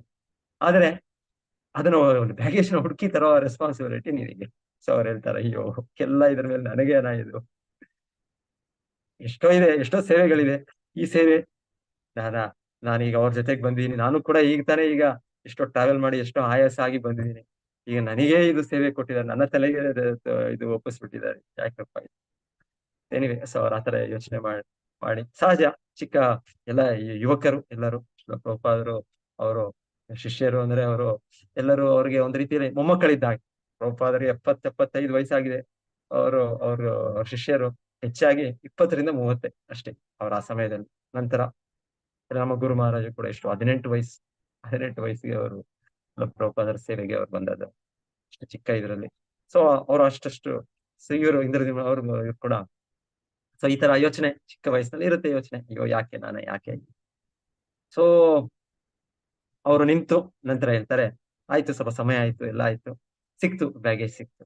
ಮತ್ತೆ ಅವರು ಮಂದಿರ ಇಲ್ಲೋ ಅಂತ ಗೊತ್ತಿಲ್ಲ, ಹಣ ಇಲ್ಲ ಅವ್ರ ಹತ್ರ ಪ್ಯಾಕೆಟ್ ಅಲ್ಲಿ. ಆದ್ರೆ ಆಲೋಚನೆ ಮಾಡಿಲ್ಲ. ಸೊ ಎಲ್ಲ ಬರ್ತಾ ಇದಾರೆ, ಭಕ್ತರು ಕರ್ಕೊಂಡು ಹೋಗ್ತಾರೆ ಹಾಗೆ ಅಂತ. ಇಲ್ಲಿ ನೋಡಿದ್ರೆ ಇಲ್ಲಿ ಹೋಗ್ಲಿಕ್ಕೂ ಮಂದಿರ ಇಲ್ಲೋ ಅಂತ ಅಡ್ರೆಸ್ ಗೊತ್ತಿಲ್ಲ, ವಿಳಾಸ ಗೊತ್ತಿಲ್ಲ. ಈಗಂದ್ರೆ ಸರ್ಚ್ ಮಾಡ್ಬಿಡ್ಬೋದು ಗೂಗಲ್ ಅಲ್ಲಿ ವಿಳಾಸ ಇಲ್ಲಿ ಅಂತ. ಆಗ ಸರ್ಚ್ ಮಾಡಕ್ಕೆ ಈ ಮೊಬೈಲ್ ಇದೆಲ್ಲ ಇಲ್ಲ, ಆಮೇಲೆ ಅಷ್ಟು ಡಾಕ್ಯುಮೆಂಟೇಶನ್ ಇಲ್ಲ. ಯಾರೋ ಒಬ್ಬರು ಸಿಕ್ಕಿದವರು, ಯಾರೋ ಟ್ಯಾಕ್ಸಿ ಅವರು, ಯಾರು ನನಗೆ ಗೊತ್ತು, ಯಾವ್ದು ಹರೇ ಕೃಷ್ಣ ಎಲ್ಲಿದೆ, ಪ್ಯಾರಿಸ್ ಅಲ್ಲಿ, ನನಗೆ ಗೊತ್ತು, ನನಗೆ. ಸೊ ಬನ್ನಿ ಅಂತ ಮತ್ತೆ ಇವರು ಅವ್ರ ಜೊತೆಗೆ ಆ ಟ್ರಂಕ್ ಅದೆಲ್ಲ ಹೊತ್ಕೊಂಡು ಇದು ಯಾವ್ದು ಮಿಸ್ ಆಗಿದೆ ಲಗೇಜ್, ಬುಕ್ಸ್, ಪ್ರಭುಪಾದ ಪುಸ್ತಕಗಳೆಲ್ಲ ಪೂರ್ವಾಚಾರ ಎಲ್ಲ ತಗೊಂಡ್ ಇಲ್ಲಿ ಮಂದಿರಕ್ಕೆ ಬಂದ್ರೆ ಇಲ್ಲಿ ಅಷ್ಟು ಆಯಾಸದಿಂದ ಇಲ್ಲೂ ಎಲ್ಲ ಭಕ್ತರು ಪ್ರಭುಪಾದ ಬಂದಿದ್ದಾರೆ. ಪ್ರಭುಪಾದ ಬಂದ್ಮೇಲೆ ಅವರ ದರ್ಶನ, ಅವರ ಒಂದು ಪ್ರವಚನ ಆಗಿದೆ. ಮತ್ತೆ ಪ್ರಭುಪಾದರಿಗೆ ಆ ರೀತಿಯಲ್ಲಿ ಗೌರವದಲ್ಲಿ ಸತ್ಕರಿಸಿ ಪ್ರಭುಪಾದ ಅವ್ರ ರೂಮ್ಗೆ ಅಲ್ಲಿ ಮಂದಿರದಲ್ಲಿ ಹೋಗಿದ್ದಾರೆ. ಸೊ ಬೇರೆ ಭಕ್ತರೆಲ್ಲ ಇದ್ದಾರೆ ಕೆಳಗೆ. ಇವರು ಸಹಾಯ ಕೇಳಿದ್ರೆ ಸ್ವಲ್ಪ ಸಹಾಯ ಮಾಡಿ, ನನಗೆ ಇದೆಲ್ಲ ಹೊತ್ಕೊಂಡು ಹೋಗಿ ಅಂತ ಹೇಳಿದ್ರೆ ಯಾರು ಕೂಡ ರೆಡಿ ಇಲ್ಲ. ಎಲ್ಲರೂ ಕೂಡ ಇಲ್ಲ, ನಮಗೂ ತುಂಬಾ ಆಯಾಸ ಆಗಿದೆ, ಪ್ರಭುಪಾದ ಬರಕ್ಕೆ ಅವರು ಪ್ರಿಪರೇಷನ್ ಮಾಡಿದ್ದು, ಇಲ್ಲ ಅಂದ್ರೆ ಇನ್ನೊಂದು ಆ ಇವಾಗ ಆ ಕಾರ್ಯಕ್ರಮ, ಪ್ರಭುಪಾದ ಆಹ್ವಾನಿಸಿದ ಕಾರ್ಯಕ್ರಮದ ಇದರಲ್ಲಿ ಎಲ್ಲರೂ ಭಾಗವಹಿಸಿ ಮತ್ತೆ ಪ್ರಸಾದ ತಗೊಂಡೆಲ್ಲ ಒಂದ್ಸಲ ನಮಗೂ ಆಗ ನೀವೇ ಹೋಗಿ ನೀವೇ ಮಾಡ್ಕೊಳ್ಳಿ, ನೀವು ಏನದು 2 ಬ್ಯಾಗ್ ಏನದು ದೊಡ್ಡದು ವಿಷಯ. ಸೊ ಇವರು ಆದ್ಮೇಲೆ ಅಲ್ಲಿ ಸ್ಟೆಪ್ಸ್ ಹತ್ತೋದು, ಅದು ಅವ್ರು ಹೇಳ್ತಾರೆ. ಅವ್ರ ವಿವರಣೆ ಒಂದೊಂದು ಹಂತದಲ್ಲಿ ನೋಡಿದ್ರೆ ಎಲ್ಲ ಒಂದು ತುಂಬಾ ಕಷ್ಟವಾಗಿ ಅನಿಸ್ತಾ ಇದೆ ನನಗೆ ಮಾಡಕ್ಕೆ, ಅದನ್ನ ಹೊತ್ಕೊಂಡು ಹೋಗೋದು ಅಂತ. ಆಮೇಲೆ ಪ್ರಭುಪಾದರ ರೂಮ್ ನ ಎಂಟರ್ ಆಗಿ ಅವರು ಪ್ರಭುಪಾದರಿಗೆ ನಮಸ್ಕರಿಸ್ತಾರೆ. ನಮಸ್ಕರಿಸಿ ದಂಡವತ್ ಪ್ರಣಾಮ ಪ್ರಭುಪಾದ ಮಾಡಿದ್ಮೇಲೆ ಪ್ರಭುಪಾದ್ ಬಂದು ಹಿಂದೆ ಅವ್ರಿಗೊಂದು ಪ್ಯಾಟ್, ಹಿಂದೆ ಬೆನ್ನಿಗೆ ಒಂದು ಇದು ಮಾಡಿ ಏನೋ ಹೇಳಿ ಹೋಗ್ತಾರೆ. ಅವ್ರು ಹೇಳಿದ್ದು ಇವ್ರ ಮನಸ್ಸು ಎಲ್ಲಿದೆ ಅಂದ್ರೆ, ಅಯ್ಯೋ ನನಗೆ ಈ ತರ ಎಲ್ಲ ಬರುತ್ತಲ್ಲ, ಈ ತರ ಕಷ್ಟಗಳು, ನನಗೆ ಈ ತರದೆಲ್ಲ, ಈ ತರ ಕಷ್ಟದ ಇದೆಲ್ಲ ಕೊಡ್ತಾರಲ್ಲ, ಎಲ್ಲರೂ ಎಷ್ಟು ಆನಂದದಲ್ಲಿದ್ದಾರೆ, ಎಲ್ಲರೂ ಕೀರ್ತನೆ ನರ್ತನೆ ಒಳ್ಳೆ ಪ್ರಸಾದ ತಗೊಂಡು ಎಲ್ಲ ಇದ್ದಾರೆ. ಇದು ಇನ್ಫ್ಯಾಕ್ಟ್ ಅದ್ ಹೇಳ್ತಾರೆ, ಅದ್ರ ಬ್ಯಾಗ್ ತರೋ ಮುಂಚೆ ಮೊಸರು ಪ್ರಸಾದಕ್ಕೆ ಹೋಗಿದ್ರು ಅನ್ಸುತ್ತೆ, ಅದು ಕೂಡ ಇಲ್ಲ ಅಲ್ಲಿ, ಅದು ಕೂಡ ಖಾಲಿ ಆಗಿದೆ. ಏನಿವೆ. ಸೊ ಈ ರೀತಿ ಅವ್ರಿಗೆ ಅವ್ರಿಗೆ ಅವತ್ತಿನ ಅನುಭವ, ಪ್ರಭುಪಾದ ಕರ್ಕೊಂಡ್ ಬಂದದ್ದು ಏರ್ಪೋರ್ಟ್ ಇಂದ ಬಂದದ್ದು, ಅವ್ರ ಬ್ಯಾಗೇಜ್ ತಂದದ್ದು, ಅಲ್ಲಿ ಎಲ್ಲ ಇದೆ ಒಂಥರ ದುಃಖ ಇದೆ. ಯಾವ್ದೋ ಒಂದು ಅವ್ರ ರೀತಿಯ ಆಗ್ಲಿಲ್ಲ, ಅವ್ರ ಲೆಕ್ಕದಲ್ಲಿ ಆಗ್ಲಿಲ್ಲ ಒಂದು ಅವ್ರಿಗೆ. ಸೊ ಆದ್ರೆ ಪ್ರಭುಪಾದಗೆಲ್ಲ ಗೊತ್ತು, ತ್ರಿಕಾಲಜ್ಞರು ಶಿಲ ಪ್ರಭುಪಾದರು, ಶುದ್ಧ ಭಕ್ತರು, ಆಚಾರ್ಯರು, ಅವರು ಪರಮಾತ್ಮನ ಸಂಪರ್ಕದಲ್ಲಿ ಇರೋರು. ಅವ್ರಿಗೆ ಗೊತ್ತು ನನ್ನ ಶಿಷ್ಯನ ಮನಸ್ಥಿತಿ ಗೊತ್ತು ಅವ್ರಿಗೆ. ಶಿಲ ಪ್ರಭುಪಾದರು ಅವ್ರಿಗೆ ಇದು ಮಾಡಿ ಮುಂದೆ ಹೋಗ್ಬೇಕು. ಸೊ ಮತ್ತೆ ಇನ್ನೊಬ್ರು ಭಕ್ತರ ರೂಮಲ್ಲಿ ಯಾರಿದ್ದವರು, ಅವ್ರು ಹೇಳಿದ್ದು ಪ್ರಭುಪಾದರಿಗೆ, ಇವ್ರಿಗೆ ಇಂದ್ರದ್ಯುಮ್ನ ಅವ್ರಿಗೆ ಮಹಾರಾಜ್ ಹೇಳಿದ್ದು, ಏನ್ ಹೇಳಿದ್ರು ಪ್ರಭುಪಾದ್ ಗೊತ್ತಾ, ಕೇಳಿದ್ಯಾ ನೀನು? ಅವ್ರು ಹೇಳಿದ್ರಂತೆ ಅವರು, ಇಲ್ಲ ನಾನು ಕೇಳಿಸ್ತಿಲ್ಲ, ನನ್ನ ಮನಸ್ಥಿತಿ ಏನೋ ಇದೆ ನಾನೇ ಅವ್ರು ಹೇಳ್ತಾ ಇದ್ರು, ನಾನು ಕೇಳೋ ಒಂದು ಇದ್ರಲ್ಲಿಲ್ಲ ನಾನು. ಸೊ ಆದ್ರೆ ಪ್ರಭುಪಾದ್ ಏನ್ ಹೇಳಿದ್ರು ಹೇಳ್ತಾರೆ, ಪ್ರಭುಪಾದ್ ಅವ್ರಿಗೆ ಹೇಳಿದ್ದು ಇದು ಮಾಡಿದಂತೆ, so much struggle in the material world, ಅಂದ್ರೆ ಭೌತಿಕ ಜಗತ್ತಿನಲ್ಲಿ ಬಹಳ ಸೆಣಸಾಟ, ಸ್ಟ್ರಗಲ್. ಇದು ಒಂದೇ ರೀತಿಯಲ್ಲಿ ಆಗೋದಿಲ್ಲ ಈ ಭೌತಿಕ ಜಗತ್ತು. ನಾವ್ ಅನ್ಕೊಂಡ್ರೆ ಒಂದು ಲೆಕ್ಕದಲ್ಲಿ ಆಗೋದಿಲ್ಲ. ಇದು ಆಕ್ಚುಲಿ ವಿಪರೀತ, ಇನ್ನೊಂದು ಅಪೋಸಿಟ್ ಆಗಿ ಏನೋ ಒಂದು ಆಗುತ್ತೆ. ಸೊ ಹೇಳ್ತಾರೆ, ನಾವು ಆಕ್ಚುಲಿ ಶಾಂತವಾಗಿರ್ಬೇಕಂದ್ರೆ ನಾವು ವರ್ಸ್ಟ್ ಇದನ್ನು ನಾವು ಎಕ್ಸ್ಪೆಕ್ಟ್ ಮಾಡ್ತೀವಿ, ಅವಾಗ ನಾವು ಶಾಂತವಾಗಿರ್ಬೋದು. ನಾವಿಲ್ಲ ಅಂದ್ರೆ ಈ ಭೌತಿಕ ಜಗತ್ತು ತುಂಬಾ ಆಪ್ಟಿಮಿಸ್ಟಿಕ್ ಆಗಿ ನಾವು ಇದು ತುಂಬಾ ಏನ್ ಹೇಳೋದು, ಇದು ವೈಕುಂಠ ಇದು ಅಂತ್ಕೊಂಡಿದ್ರೆ ಆಗೋದು. ಭೌತಿಕ ಜಗತ್ತೇ ಇದು ದುಃಖಾಲಯಂ ಅಶಾಶ್ವತ. ಕೃಷ್ಣನೇ ಇದಕ್ಕೆ ಸರ್ಟಿಫಿಕೇಟ್ ಕೊಟ್ಬಿಟ್ಟಿದ್ದಾರೆ. ಇದು ದುಃಖಾಲಯ. ಪದಂ ಪದಂ ಯದ್ ವಿಪದಾಂನ ತೇಷಾಂ. ಎದ್ದು ಹೆಜ್ಜೆ ಹೆಜ್ಜೆಗೆ ಹೆಜ್ಜೆ ಹೆಜ್ಜೆಗೆ ಇಲ್ಲಿ ಬರೋದಿಲ್ಲಿ ಗಂಡಾಂತರಗಳು, ಇದು ಅಪಾಯಗಳು. ಹೇಗೆ ಇಲ್ಲಿ ಒಂದು ಇವಾಗ ವಾರ್ ಫೀಲ್ಡ್, ಇವಾಗ ಅಲ್ಲಿ ನಡೀತಾ ಇದ್ರೆ ಏನು ಎಕ್ಸ್ಪೆಕ್ಟ್ ಮಾಡ್ಬೋದು ನಾವು? ಪ್ಯಾಲೆಸ್ಟೈನ್ ಅಲ್ಲಿ ನಡೀತಾ ಇದೆ, ಅಲ್ಲಿ ಇಸ್ರೇಲ್ ಪ್ಯಾಲೆಸ್ಟೈನು, ಪ್ಯಾಲೆಸ್ಟೈನ್ ಅವ್ರವ್ರೇನೋ ಯಾರೋ ಅವರು ಹಾಮ ಅವರು ಅವರೊಂದು ಅಟ್ಯಾಕ್ ಮಾಡಿದ್ರು. ಅವರು 6 8 ತಿಂಗಳಾಯ್ತು ಅವರು ಅಟ್ಯಾಕ್ ಮಾಡಿ ಎಷ್ಟೋ ಜನ ಅಪಹರಿಸ್ಕೊಂಡು ಹೋಗ್ಬಿಟ್ರು ಅವರು. ಮತ್ತೆ ಇವಾಗ ಅದರ ಒಂದು ಪ್ರತಿಕ್ರಿಯೆಯಾಗಿ ಇವಾಗ ಇಸ್ರೇಲ್ ಅವರು ಅವರ ದೇಶವನ್ನು ಪ್ರವೇಶಿಸಿ ಪ್ಯಾಲೆಸ್ಟೈನ್ ಈಗ ಎಷ್ಟು ಜನ, ಸಾವಿರಾರು ಜನ, ಸಾವಿರ ಜನ ಅವ್ರಿಗೆ ಮನೆ ಇಲ್ಲ ಅಲ್ಲಿ. ಅವ್ರಿಗೆ ಏನು ಹೇಳೋದು? ಎಷ್ಟೋ ಜನ ಫ್ಯಾಮಿಲಿಯಲ್ಲಿ ಅವರ ಮಕ್ಕಳಾಗಿರ್ಬೋದು, ಅವರ ಹೆಂಡತಿ ಆಗಿರ್ಬೋದು, ಅವರ ಗಂಡರಾಗಿ ಎಷ್ಟೋ ಜನರ ಹತ್ಯೆ ಆಗಿದೆ. ಇದು ವಾರ್. ಈ ತರ ನಾವು ಆ ಒಂದು ಯುದ್ಧ ಭೂಮಿ ಸರಿ, ಇದೆಲ್ಲ ಹಾಗೆ ಆಗುತ್ತೆ. ಸೊ ಭೌತಿಕ ಜಗತ್ತು ಆಕ್ಚುಲಿ ಹೀಗೆ, ಇದು ಇವತ್ತಲ್ಲ ಆಗ್ತಾ ಇದೆ, ನಾಳೆ ಯಾಕೆ ಇಲ್ಲ ಆಗ್ಬಾರ್ದು? ನಮಗೆ ಯಾಕೆ ನಮ್ಮೂರಲ್ಲಿ ಯಾಕೆ ಆಗ್ಬಾರ್ದು? ನಾವೇನು ಸ್ಪೆಷಲ್? ನಾವು ಭಗವಂತನ ಗೋಲೋಕಧಾಮದಿಂದ ಬಿದ್ದ ಜೀವಿಗಳ, ನಾವು ಕೂಡ ಬದ್ಧ ಜೀವಿಗಳೇ. ನಾವು ಕೂಡ ತಮೋಗುಣ ಸಂಪೂರ್ಣ ಎಲ್ಲ ತುಂಬಿ ಕಾಮ ಕ್ರೋಧ ಲೋಭ ಮೋಹ ಇದೆಲ್ಲ ಪೀಡಿಸ್ತಾ ಇರೋ ಜೀವಿಗಳೇ ನಾವೇನು ಸ್ಪೆಷಲ್ ಮುಕ್ತ ಪುರುಷರು, ಈ ಅರ್ಜುನ ಇಲ್ಲ ದ್ರೌಪದಿ ಆ ರೀತಿಯ ನಾವು ಕೇಳ್ತಾ ಇದೀವಿ? ಆತರ ಶುದ್ಧ ಭಕ್ತರ ನಾವು, ಕುಂತಿ ಮಹಾರಾಣಿ ಆತರ ಶುದ್ಧ ಭಕ್ತರ ನಾವು, ಕೃಷ್ಣನ ಕ್ಷಣಕ್ಕೆ ನಾವು ನೆನೆಸ್ತಾ ಇದ್ದೀವ? ಕ್ಷಣಕ್ಕೆ ಅವನ ಆಶ್ರಯ ಇಲ್ಲ. ಇವತ್ತು ಅವ್ರಿಗೆ ಆಗಿದ್ದು ನನಗೂ ನೆಕ್ಸ್ಟ್ moment ನನಗೂ ಆಗ್ಬೋದು. ಭೌತಿಕ ಜಗತ್ತಿದೆ, ಭೌತಿಕ ಜಗತ್ತು ಸ್ಟ್ರಗಲ್. ಸೊ ಅವರು ಶಿಲ ಪ್ರಭುಪಾದ ಹೇಳಿದ್ದು ಅಂತ ಹೇಳಿದ ಅವ್ರ ಶಿಷ್ಯರು ಇಂದ್ರನವ್ರಿಗೆ, so much struggle in the material world. So ಬಹಳ ನೀನು ಬೆಳಿಗ್ಗೆಯಿಂದ ತುಂಬಾ ಸ್ಟ್ರಗಲ್, ನಾನು ಲಗೇಜ್ ತರಕ್ಕೆ ಬಹಳ ಸ್ಟ್ರಗಲ್ ಮಾಡಿದ್ದೀನಿ. So much struggle but when I take you to spiritual world there is no more struggle. Srila Prabhupada ಆಚಾರ್ಯ, ಆಚಾರ್ಯ, ಸಂಸ್ಥಾಪಕ ಆಚಾರ್ಯರು ಅಂದ್ರೆ ಅದೇ ಅವರ ಒಂದು ಹೊಣೆಗಾರಿಕೆ. ಅವರು ಕೃಷ್ಣ ಪರವಾಗಿ ಅವರು ಒಂದು ನಮಗೆ ಒಂದು ನಿಯಮಗಳು ಕೊಡ್ತಾರೆ. ಆ ನಿಯಮಗಳನ್ನ ನಾವು ಪಾಲನೆ ಮಾಡಿ ಅವರಿಗೆ ನಾವು ಶರಣಾಗಿ, ಅವರ ಮೂಲಕ ಕೃಷ್ಣನ ಶರಣಾಗತಿ ಆಗ್ತೇವೆ ನಾವು. ಸೊ ಅವರ ಒಂದು ಆಶ್ರಯರು, ಭಕ್ತರು, ಅವರ ಸೇವೆ ಮಾಡ್ತಾ ಇರೋ ಇವರು. ಸೊ ಅವರನ್ನು ನಾವು ಏನು ದಾಸ ದಾಸ ದಾಸ ದಾಸ, ನಮ್ಮ ಹೋಲ್ ತತ್ವವೇ ಭಕ್ತರ ನಾವು. ದಾಸರ ದಾಸ ಅದು ನಮ್ಮ ನಿಜವಾದ ಸಂಕೇತ, ನಿಜವಾದ ನಮ್ಮ ಗುರುತು, ನಮ್ಮ ಐಡೆಂಟಿಟಿ. ಸರ್ವೋಪಾಧಿ ವಿನಿರ್ಮುಕ್ತಂ ತತ್ಪರತ್ವೇನ ನಿರ್ಮಲಂ ಋಷಿಕೇಶ ಸೇವನಂ ಭಕ್ತಿ ರುಚಿ. ನಮಗೆ ಈ ಭೌತಿಕ ಪದಾರ್ಥಗಳ ಒಂದು ಬೆರಕೆಯಿಂದ ಈ ಭೂಮಿ, ನೀರು, ಗಾಳಿ, ಆಕಾಶ ಇದರ ನನ್ನ ದೇಹವನ್ನು ಆವರಿಸಿ, ನನ್ನ ನಿಜವಾದ ಅಸ್ತಿತ್ವವನ್ನು ಆವರಿಸಿರೋದ್ರಿಂದ ನಾನು ಇದಕ್ಕೆ ಗುರುತಿಸ್ಕೊಂಡು ನಾನು ನನ್ನ ಜೀವನ ಈ ದೇಶದವ ನಾನು.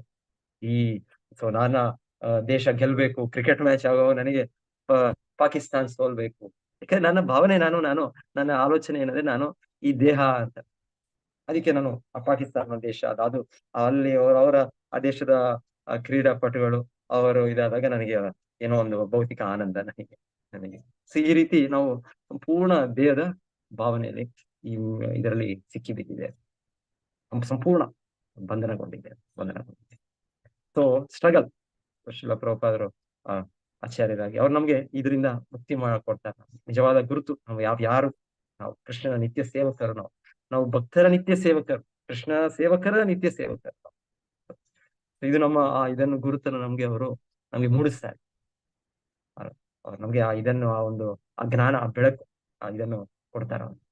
ಸೊ ಶಿಲ ಪ್ರಭುಪಾದ ಹೇಳಿದ್ದು ಆದ್ರೆ ನಾನು ನಿನಗೆ ಭಗವದ್ಧಾಮಕ್ಕೆ ಕರ್ಕೊಂಡು ಹೋದಾಗ ಅಲ್ಲಿ ನೋ ಮೋರ್ ಸ್ಟ್ರಗಲ್, ಅಲ್ಲಿ ಈ ರೀತಿಯ ಸೆಣಸಾಟ ಇಲ್ಲ, ಅಲ್ಲಿ ಈ ರೀತಿಯ ಒಂದು ಸ್ಟ್ರಗಲ್ ಇದೆ. ಕೇವಲ ಆನಂದ ಕಾಂತಿ, ಕೇವಲ ಕ್ಷಣಕ್ಕೆ ಹೆಜ್ಜೆ ಹೆಜ್ಜೆಗೆ ಅಲ್ಲಿ ಆನಂದವೇ ಅಂತ ಹೇಳಿ. ಸೊ ಇಂದ್ರದೇವರ ಮಹಾರಾಜ ಶಿವಪ್ರಭಾತ್ ಗೊತ್ತು ಶಿಷ್ಯರ ಸ್ಥಿತಿ, ಅವ್ರಿಗೆ ಆಚಾರ್ಯರಿಗೆ ಎಷ್ಟು ನನ್ನ ಶಿಷ್ಯ ನನಗೋಸ್ಕರ ಎಷ್ಟೋ ಪ್ರೋಗ್ರಾಮ್ಗಳು ಮಿಸ್ ಮಾಡಿ, ಇನ್ನೊಂದು ಮಾಡಿ, ಎಷ್ಟು ಸ್ಟ್ರಗಲ್ ಇವತ್ತು, ಎಷ್ಟು ಇದು ಮಾಡಿ. ಶಿವಪ್ರಭಾತ್ ಎಂಕರೇಜ್ ಇಲ್ಲ, ಇಲ್ಲಿ ಉತ್ಸಾಹ, ನಿಶ್ಚಯ, ಧೈರ್ಯ, ತತ್ತತ್ ಕರ್ಮ ಪ್ರವರ್ತನ, ಸಂಗತ್ಯಾಗ ಸಾಧು ಸತೋವೃತ್ತೆ ಭಕ್ತಿ ಷಡ್ಬೀರ್ ಪ್ರಸಿದ್ಧತಿ. ನಾವು ಭಕ್ತಿಯಲ್ಲಿ ನಾವು ತುಂಬಾ ಉತ್ಸಾಹದಿಂದ ನಾವು ಏನು ಕೃಷ್ಣನ ನಮ್ಗೆ ಗೀತೆಯಲ್ಲಿ ಕೊಟ್ಟಿದ್ದಾರೆ. ಇಲ್ಲಿ ಕಪಿಲ ದೇವರು ನಮ್ಗೆ ಏನ್ ಕೊಡ್ತಾ ಇದ್ದಾರೆ, ಇದು ಸೇಮ್ ಕೃಷ್ಣ ಗೀತೆಯಲ್ಲಿ ಏನ್ ಕೊಡ್ತಾ ಇದ್ದಾರೆ ನಮ್ಗೆ, ಇಲ್ಲಿ ಕಪಿಲ ಮುನಿ ಏನ್ ಹೇಳ್ತಾ ಇದ್ದಾರೆ, ಇದರಲ್ಲಿ ಯಾವ ಬೇರೆ ಇಲ್ಲ. ಕಪಿಲ ದೇವರು ನಮಗೆ ಕೃಷ್ಣ ಭಕ್ತಿ ಚೆನ್ನಾಗಿ ಭಕ್ತಿ ಮಾಡೋದಕ್ಕೆ ನಮಗೆ ಈ ರೀತಿ ಜ್ಞಾನದ ಮೂಲಕ ಈ ರೀತಿಯ ಒಂದು ಭೌತಿಕ ವಸ್ತುಗಳ ಒಂದು ವಿವರಣೆ ಇದರ ಮೂಲಕ ನಮಗೆ ಭಕ್ತಿ ಕರ್ಕೊಂಡು ಬರ್ತಾರೆ. ಬಹುರಾಮ್ ಜನ್ಮನಾಮಂತೆ ಜ್ಞಾನವಾನ್ ಮಾಂ ಪ್ರಪದ್ಯತೆ ವಾಸುದೇವ ಸರ್ವಮಿತಿ ಸಮಹಾತ್ಮ ಸುದುರ್ಲಭ. ಸೊ ಜ್ಞಾನ ಈ ರೀತಿ ಭೌತಿಕ ವಿಜ್ಞಾನಿಗಳು ಪ್ರಯತ್ನ ಪಡ್ತಾ ಇದ್ದಾರೆ. ಅವರ ರೀತಿಯಲ್ಲಿ ಜಗತ್ತನ್ನ ಅವರು ಅರ್ಥ ಮಾಡ್ಕೊಳ್ಳೋಕೆ ನೋಡ್ತಾ ಇದ್ದಾರೆ. ಅವರು ಹೀಗೆ ಜಿಯಾಲಜಿ, ಈ ಭೌತಿಕ ಇದ್ರ ಇಷ್ಟು ಮಿನರಲ್ಸ್ ಇದೆ, ಈ ಬೇರೆ ಬೇರೆ ತರ ಆ ಕಲ್ಲುಗಳಿವೆ, ಅದು ಯಾವ್ದಾದ್ರು ಹೆಸರುಗಳು ಕೊಡ್ತಾರೆ, ಮೆಟಮಾರ್ಫಿಕ್ ರಾಕ್ಸ್, ಸೆಡಿಮೆಂಟ್ರಿ ರಾಕ್ಸ್, ಏನೇನೋ ಅವರವರು ಅದು ಸ್ಟಡಿ ಮಾಡಿ ಅವರು ರಾಕ್ ಎಕ್ಸ್ಪರ್ಟ್, ಸಾಯಿಲ್ ಎಕ್ಸ್ಪರ್ಟ್, ಇನ್ನೊಂದು ಮೈನಿಂಗ್ ಎಕ್ಸ್ಪರ್ಟ್, ಏನೇನೋ ಹೇಳೋದು. ಇಲ್ಲ ಮೆರೈನ್ ಅದರಲ್ಲಿ ಓಷನ್ ಅಲ್ಲಿ ಹೇಗೆ ಯಾವ ರೀತಿಯ ಜೀವಿಗಳಿಗೆ ಯಾವ ರೀತಿಯ ಇದಿದೆ ಕಂಡಿಡ್ತಾರೆ. ಅಲ್ಲಿ ಒಂದೊಂದು ಹೇಳ್ತಾರೆ ಯಾವ್ದೋ ಒಂದು ಜೀವಿ ಅಂತೆ ಮೊನ್ನೆ ಕಂಡಿಡಿದಿದ್ದು, ಅದು 80 ವರ್ಷದಿಂದ ಕಾಣಿಸ್ಲೇ ಇಲ್ವಂತೆ. ಇವರು ವಿಜ್ಞಾನಿಗಳು ಅನ್ಕೊಂಡಿದ್ದು ಅದು ಎಕ್ಸ್ಟಿಂಕ್ಷನ್, ಅದರ ಒಂದು ಇದಾಗೋಯ್ತು. ಯಾಕಂದ್ರೆ ನಮ್ಮ ಎಲ್ಲೋದ್ರೂ ಕೂಡ ನಮ್ಮದಿದೆ, ನಾವು ನಮ್ಮ ದಬ್ಬಾಳಿಕೆ, ನಮ್ಮ ಜೀವಿಗಳನ್ನ ಹಿಂಸೆ ಮಾಡೋದು. ಇವ್ರು ಹೋದ್ರು, ಯಾರು ನಮ್ಮ ಯುರೋಪಿಯನ್ಸ್, ಇವರು ಹೋಗಿ ಅಲ್ಲೆಲ್ಲಿದೆ ಎಲ್ಲ, ಅದು ವೇಲ್ಸ್, ದೊಡ್ಡ ವೇಲ್ ಅದು ಹೇಳ್ತಾರೆ, ದೊಡ್ಡ ಪ್ರಾಣಿ, ಅದನ್ನ ಹಂಟಿಂಗ್, ಅದ್ರಲ್ಲಿ ಏನೋ ಇವ್ರಿಗೆ ಏನೋ ಅದು ತಿನ್ನೋದೊಂದು ಆಹಾರದ ಮಾಂಸದ ರುಚಿನೋ, ಇಲ್ಲಾಂದ್ರೆ ಅದರಿಂದ ಸಿಕ್ಕುವ ಇನ್ನೊಂದು ಏನೋ ಈ ರೀತಿ ಅದನ್ನೆಲ್ಲ ಕೊಂದದ್ದು. ಇವ್ರಿಗೆ ಕಾಣಿಸ್ಲೇ ಇಲ್ಲ. ಇವ್ರಿಗೆ ಎಲ್ಲ ಸಂಪೂರ್ಣ ವಿಶ್ವದಲ್ಲಿ ಇವರೆಲ್ಲ ಹೋಗ್ತಾ ಇದೆ, ಇವ್ರ ಶಿಪ್, ಇವ್ರ ಪ್ರಯಾಣ ನಡೀತಾ ಇದೆ, ಇವ್ರದ್ದು ಮೇಲೆ ಕೆಳಗೆ ಎಲ್ಲ ಇವ್ರದೊಂದು ಹೇಗೆ ಒಂದು ಆ ಮಂಕಿ, ಹೇಗೆ ಇದು ಕೋತಿಗಳು ಅದು ಜಿಗಿತಾ ಇರ್ತವೆ ಒಂದು ಮರದಿಂದ ಇನ್ನೊಂದು ಮರಕ್ಕೆ, ಇನ್ನೊಂದರಿಂದ ಅದಕ್ಕೆ ನಿಲ್ಲೋದಿಲ್ಲ. ಹಾಗೆ ಹೀಗೆ ನಮ್ಮ ಮಾನವ ಮಾನವರು ಅಂದ್ರೆ ಭಗವಂತ ಕೊಟ್ಟಿರೋ ಇದರಿಂದ ಏನೋ ಒಂದು ಶಕ್ತಿಯಿಂದನೋ ಬುದ್ಧಿಯಿಂದನೋ ಅಲ್ಲಿ ಇಲ್ಲಿ ನೀರೊಳಗೆ ಗಾಳಿಯಲ್ಲಿ ಅಲ್ಲಿ ಎಲ್ಲೆಲ್ಲೋ ಚಲನೆ ಮಾಡ್ತಾರೆ. ಎಲ್ಲೋ ಇವ್ರು ಕಾಣ್ಲಿಲ್ಲ 70-80 ವರ್ಷ. ಆ ಜೀವಿ ದೊಡ್ಡ ವೇಲು, ಚಿಕ್ಕ ಪುಟ್ಟ ಪ್ರಾಣಿ ಅಲ್ಲ, ದೊಡ್ಡ ವೇಲು, ಎಷ್ಟೋ ದೊಡ್ಡ, ತುಂಬಾ ದೊಡ್ಡದು ಸೈಜ್ ಕಾಣ್ಲೇ ಇರೋದು. ಇವಾಗ ಮೊನ್ನೆ ರೀಸೆಂಟ್ ಆಗಿ ಅದು ಕಂಡು, ಅದು ಅಂದ್ರೆ ಅದೇ ಇನ್ನ ಅದು ಇದಾಗಿಲ್ಲ, ಅದೇ ಇದೆ, ಅದು ಬದುಕಿದೆ. ಸೊ ಭಗವಂತ ಅದಕ್ಕೂ ಬುದ್ಧಿ ಕೊಡ್ತಾನೆ, ಈ ರೀತಿ ನಿಮ್ಮನ್ನೆಲ್ಲ ಸಾಯಿಸ್ಬಿಡ್ತಾ ಇದ್ದಾರೆ ಇವರು. ಸೊ ನೀವು ನಿಮ್ಮ ರೀತಿಯಲ್ಲಿ ನೀವು ಒಳಗೆ ಎಲ್ಲಾದ್ರೂ ನಿಮ್ಮ ಜೀವನವನ್ನು ನಡ್ಸ್ಕೊಂಡು ಹೋಗಿ, ಜನರ ಮಧ್ಯೆ ಬರಬೇಡಿ ನೀವು. ಸೊ ಕೃಷ್ಣ ಬುದ್ಧಿ ಕೊಡ್ತಾನೆ ಜೀವಿಗಳು ಕೂಡ, ಅವರು ಕೂಡ ಅವರ ಒಂದು ಕಿಳಿ ಕೂಡ ಮುಂದುವರಿಲಿಕ್ಕೆ. ಎನಿವೆ, ಸೊ ಈ ತರ ಎಕ್ಸ್ಪರ್ಟ್ಸ್, ಮೆರೈನ್ ಎಕ್ಸ್ಪರ್ಟ್, ಈ ಎಕ್ಸ್ಪರ್ಟ್ ಎಷ್ಟು, ಸೊ ಇದೆಲ್ಲ ಏನೇ ಇದೆ, ಕೊನೆಗೆ ಇದೆಲ್ಲ ಸ್ಟಡಿ ಮಾಡ್ತಾ ಮಾಡ್ತಾ ಏನು ಅಂದ್ರೆ ನಾವು ನಮ್ಮ ಒಂದು ಈ ಬದ್ಧ ಸ್ಥಿತಿಯನ್ನು ನಾವು ಅರ್ಥ ಮಾಡ್ಕೊಂಡು, ನಮ್ಮ ಒಂದು ಅಸಹಾಯಕ ಸ್ಥಿತಿ, ನಾವು ನಾವು ಏನ್ ಹೇಳೋದು, ನಾವು ನಮ್ಮ ಇದು ತುಂಬಾ ಚೆನ್ನಾಗಿ ಒಂದು ಅದನ್ನೇ ಇದು ನಮ್ಮ ಸ್ಥಿತಿಯನ್ನು ನಾವು ಅರ್ಥ ಮಾಡ್ಕೊಂಡ್ರೆ, ಆಕ್ಚುಲಿ ನಾವು ಇನ್ನೊಬ್ಬರು ಇದನ್ನು ಯಾವುದೇ ಸ್ಥಿತಿಯಲ್ಲಿ ನಾವು ಭಗವಂತನ ಆತರ ಪ್ರಜ್ಞೆ ನಮ್ಗೆ ಕೊಟ್ರೆ, ನಾವು ಪ್ರಾರ್ಥನೆ ಮಾಡ್ಬೇಕು ಕೃಷ್ಣನಿಗೆ, ನಮ್ಮ ಸ್ಥಿತಿ ನನ್ನ ಸ್ಥಿತಿಯನ್ನೇ ನೀನು ಯಾವಾಗ್ಲೂ ನನಗೆ ನೆನಪು ಮಾಡೋ ಒಂದು ಇದು ಶಕ್ತಿಯನ್ನು ಎಲ್ಲವೂ ಕೊಡೋದು ಕೃಷ್ಣನೇ. ಎಲ್ಲ ಶಕ್ತಿ, ಬುದ್ಧಿಶಕ್ತಿ, ನೆನಪು ಶಕ್ತಿ ಎಲ್ಲವೂ. ಸೊ ನನ್ನ ಒಂದು ಅಸಹಾಯಕ ಸ್ಥಿತಿ, ಹೇಗೆ ನಾನು ಈ ಬದ್ಧ ಜೀವನದಲ್ಲಿರ್ತೇನೆ, ಹೇಗೆ ಮಾಯೆ ಹಿಡಿತದಲ್ಲಿದ್ದೇನೆ, ಹೇಗೆ ಗುಣಗಳ ಪ್ರಭಾವವಿದೆ ಅಂತ ನನಗೆ ನನ್ನ ಒಂದು ಇದು ನನಗೆ ಇದಾದ್ರೆ, ನನಗೆ ಹೇಗೆ ಸನಾತನ ಗೋಸ್ವಾಮಿ ಚಿತ್ತನ್ಮ ಅವರನ್ನ ಭೇಟಿ ಮಾಡಿದಾಗ ಅವ್ರು ಹೇಳಿದ್ದು, ನೀಚ ಜಾತಿ ನೀಚ ಸಂಖ್ಯೆ, ನಾನು ನೀಚ ಜಾತಿಯ. ಆಕ್ಚುಲಿ ಅವರು ಒಂದು ಒಳ್ಳೆ ಇದರ ಫ್ಯಾಮಿಲಿಯಲ್ಲಿ ಹುಟ್ಟದ್ದು, ಬ್ರಾಹ್ಮಣ ಕುಲ, ಹಿಂದೆ ಅಷ್ಟು ಆಚರಣೆಯಲ್ಲಿ ಇರ್ತಾ ಇದ್ರು, ಅಷ್ಟು ಶುದ್ಧವಾಗಿರ್ತಾ ಇದ್ರು, ಅಷ್ಟು ಬುದ್ಧಿವಂತಿಕೆ, ಅಷ್ಟು ವಿದ್ವತ್ ಇರ್ತಾ ಇದ್ರು, ಆತರ ಕುಲದಲ್ಲಿ ಹುಟ್ಟಿದವರು. ಅದೇ ಅವ್ರು ಹೇಳೋದವರು, ನಾನು ನೀಚ ಸಂಘಿ, ನಾನು ಮಾಡಿದ ಲೌಕಿಕ ವ್ಯಕ್ತಿಗಳ ಸಂಘದಿಂದ ನಾನು, ಯಾಕಂದ್ರೆ ಅವರು ಮುಸ್ಲಿಂ ನವಾಬ್ ಹುಸೇನ್ ಶಾ ಅವರ ಮಂತ್ರಿಗಳಾದ್ಮೇಲೆ ಅವರು ಅವರು ಅವರು ಶುದ್ಧವಾಗಿ ಇದ್ರು, ಆದ್ರೂ ಕೂಡ ಅವ್ರು ಹೇಳೋದು, ಇವರ ಮಧ್ಯದಲ್ಲಿ ಆಗಿರೋದು ನಾನು ನೀಚನೇ ಅಂತ, ನೀಚ ಜಾತಿ, ನೀಚ. ಸೊ ಚೈತನ್ಯ ಮಹಾಪ್ರಭು, ಸೊ ನೀವು ನನಗೆ ಶಿಕ್ಷಣ ಕೊಡಿ, ನೀವು ನನಗೆ ಮಾರ್ಗದರ್ಶನ ಕೊಡಿ, ನೀವು ಆಶ್ರಯ ಕೊಡಿ. ಸೊ ಆತರ ಆಚಾರ್ಯರು, ಶುದ್ಧ ಭಕ್ತರು, ಅವರು ಆ ಸ್ಥಿತಿಯಲ್ಲಿ ಅವರು ಯೋಚನೆ. ಸೊ ಆ ರೀತಿ ಕೃಷ್ಣ ನಮಗೆ ಹೆಚ್ಚಾಗಿ ಆ ತರ ಒಂದು ಮನಸ್ಥಿತಿಯನ್ನು ಕೊಟ್ರೆ, ಅದು ನಮ್ಮ ಪರಿಪೂರ್ಣತೆ ಆಗಿ. ಸೊ ಎನಿವೆ, ಸೊ ಕಂಟಿನ್ಯೂ ಮಾಡೋಣ ನಾವು. ಇವತ್ತಿಗೆ ಸಾಕಂತ ಕೊಡ್ತೀನಿ. 8 o'clock ಇವತ್ತು ಇಂಗ್ಲಿಷ್ ಭಾಗವತ ಇದೆ, ಸೊ ನಾನು ಕೂಡ ಅಟೆಂಡ್ ಮಾಡಕ್ಕೆ ಹೋಗ್ತೇನೆ. ಸೊ ಹಾಗಾಗಿ 7 to 8 ಅಂತ ಹೇಳಿದೆ ಕ್ಲಾಸ್. ಸೊ ನೋಡೋಣ, ಡಿಸ್ಕಷನ್ ನಾಳೆಯಿಂದ ಇನ್ನ ಕಂಟಿನ್ಯೂಷನ್ ಇದೆ. ಸೊ ನಾನು ಕ್ಲಾಸ್ ತಗೊಳಗಿದೆ 7 o'clock ತಗೊಳ್ತೀನಿ, ನೋಡೋಣ ಹೇಗೆ. ಓಕೆ, ಎಲ್ಲರಿಗೂ ಧನ್ಯವಾದಗಳು. ನಾಳೆ ನರಸಿಂಹ ಜಯಂತಿ, ಇನ್ನೊಂದು ವಿಷಯ. ಸೊ ಈಗಲೂ ಕೂಡ ಲೇಟ್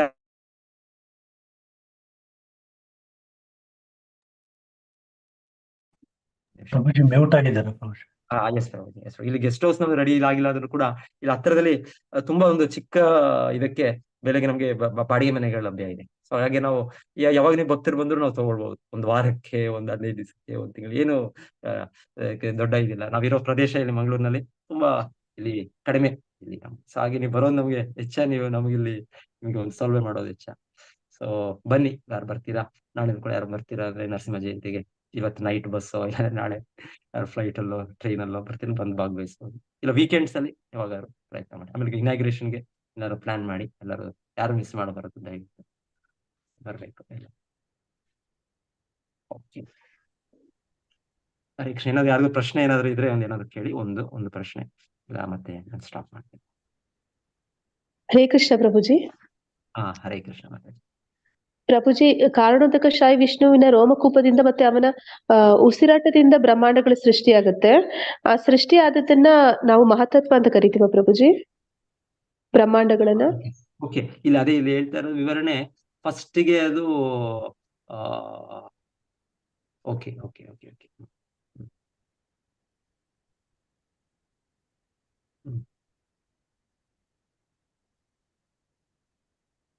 ಕರೆಕ್ಟ್. ಇರಿ.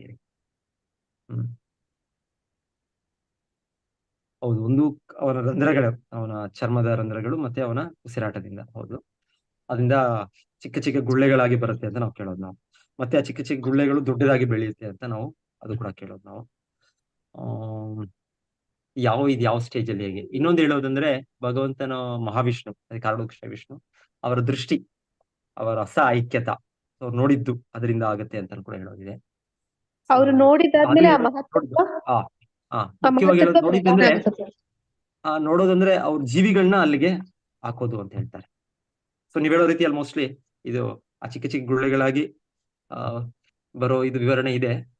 ಆಮೇಲೆ ಅದು ಇದರ ಇನ್ನ ಮೂಲವಾಗಿ ಇದನ್ನ ಹೇಳ್ತಾ ಇದ್ದಾರೆ, ಅದು ಡಿಫ್ರೆನ್ಸಿಯೇಷನ್ ಇಲ್ಲ ಅಂತ ಒಂದ್ ಕಡೆ ಹೇಳ್ತಾರೆ. ಇಲ್ಲಿ ಹೇಳಿದ್ ನಾವು ಪ್ರಧಾನ ಅಂತ ಕೇಳೋದ್ರಲ್ಲಿ ಆ ಮೂಲವಾಗಿ ಇದರ ಶಕ್ತಿಯಲ್ಲಿ ಅದರ ಒಂದು ಇದಿಲ್ಲ. ಅಂದ್ರೆ ನಾವು ನೋಡೋ ರೀತಿಯಲ್ಲಿ ಇದು ಭೂಮಿ, ಇದು ನೀರು, ಇದು ಗಾಳಿ ಅಂತ ಬೇರೆ ಬೇರೆ ಮಾಡ್ಲಿಕ್ಕೆ ಆಗಲ್ಲ. ಇದು ಇದೆ, ಒಳಗಿದೆ, ಆದ್ರೆ ಇದು ಅವ್ಯಕ್ತವಾಗಿದೆ, ಅವ್ಯಕ್ತ ರೂಪ ಅಂತಾನು ಕೂಡ ಹೇಳೋದು. ಭೌತಿಕ ಶಕ್ತಿನೂ ಒಂದು ರೀತಿಯಲ್ಲಿ ನಿತ್ಯವಾದ ಶಕ್ತಿನೇ, ಕೃಷ್ಣ ನಿತ್ಯವಾದ ಶಕ್ತಿ. ಆದ್ರೆ ಇದು ಕೆಲವೊಮ್ಮೆ ವ್ಯಕ್ತವಾಗುತ್ತೆ, ಕೆಲವೊಮ್ಮೆ ವ್ಯಕ್ತವಾಗೋದಿಲ್ಲ. ಇವಾಗ ಅದು ಭಗವಂತನ ಇದರಿಂದ ಹೊರಗೆ ಬಂದಾಗ, ಅದು ಗುಳ್ಳೆಗಳಾಗಿ ಬಂದಾಗ ಅದು ವ್ಯಕ್ತವಾಗೋ ಒಂದು ಸ್ಥಿತಿಗಳು ಅಂತ ಹೇಳ್ಬೋದು, ವ್ಯಕ್ತವಾಗ್ತಾ ಇರೋ ಸ್ಥಿತಿಗಳು. ಇದು ಇನ್ನು ಅವ್ಯಕ್ತ ಸ್ಥಿತಿಯಲ್ಲೇ ಇದು ವಿವರಣೆನಾ, ಇದು ಹೇಗೆ, ಇದು ಭಗವಂತನಲ್ಲೇ ಇದು ಶಕ್ತಿಗಳಿವೆ, ಮೂಲವಾಗಿ ಇದೆ ಇದು.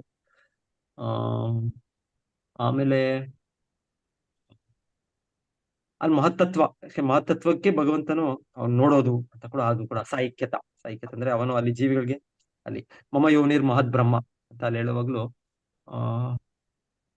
ಭಗವಂತನು, ನಾನು ಅರ್ಥ ಮಾಡ್ಕೊಳ್ಳೋ ಪ್ರಯತ್ನ ಪಡ್ತಾ ಇದ್ದೀನಿ. ನಾನು ಕೂಡ ನಿಮ್ ಪ್ರಶ್ನೆಗೆ ನನಗೂ ಅರ್ಥ ಆಯ್ತು, ನನಗೆ ಇಲ್ಲಿ ಪ್ರಭುಜಿ ನಾನು ತಿಳ್ಕೊಂಡು ಸ್ವಲ್ಪ ಹೇಳ್ತೀನಿ ಪ್ರಭುಜಿ. ಅದು ಕರೆಕ್ಟ್ ರಾಂಗ್ ಗೊತ್ತಾಗ್ತಾ ಇಲ್ಲ ಪ್ರಭುಜಿ.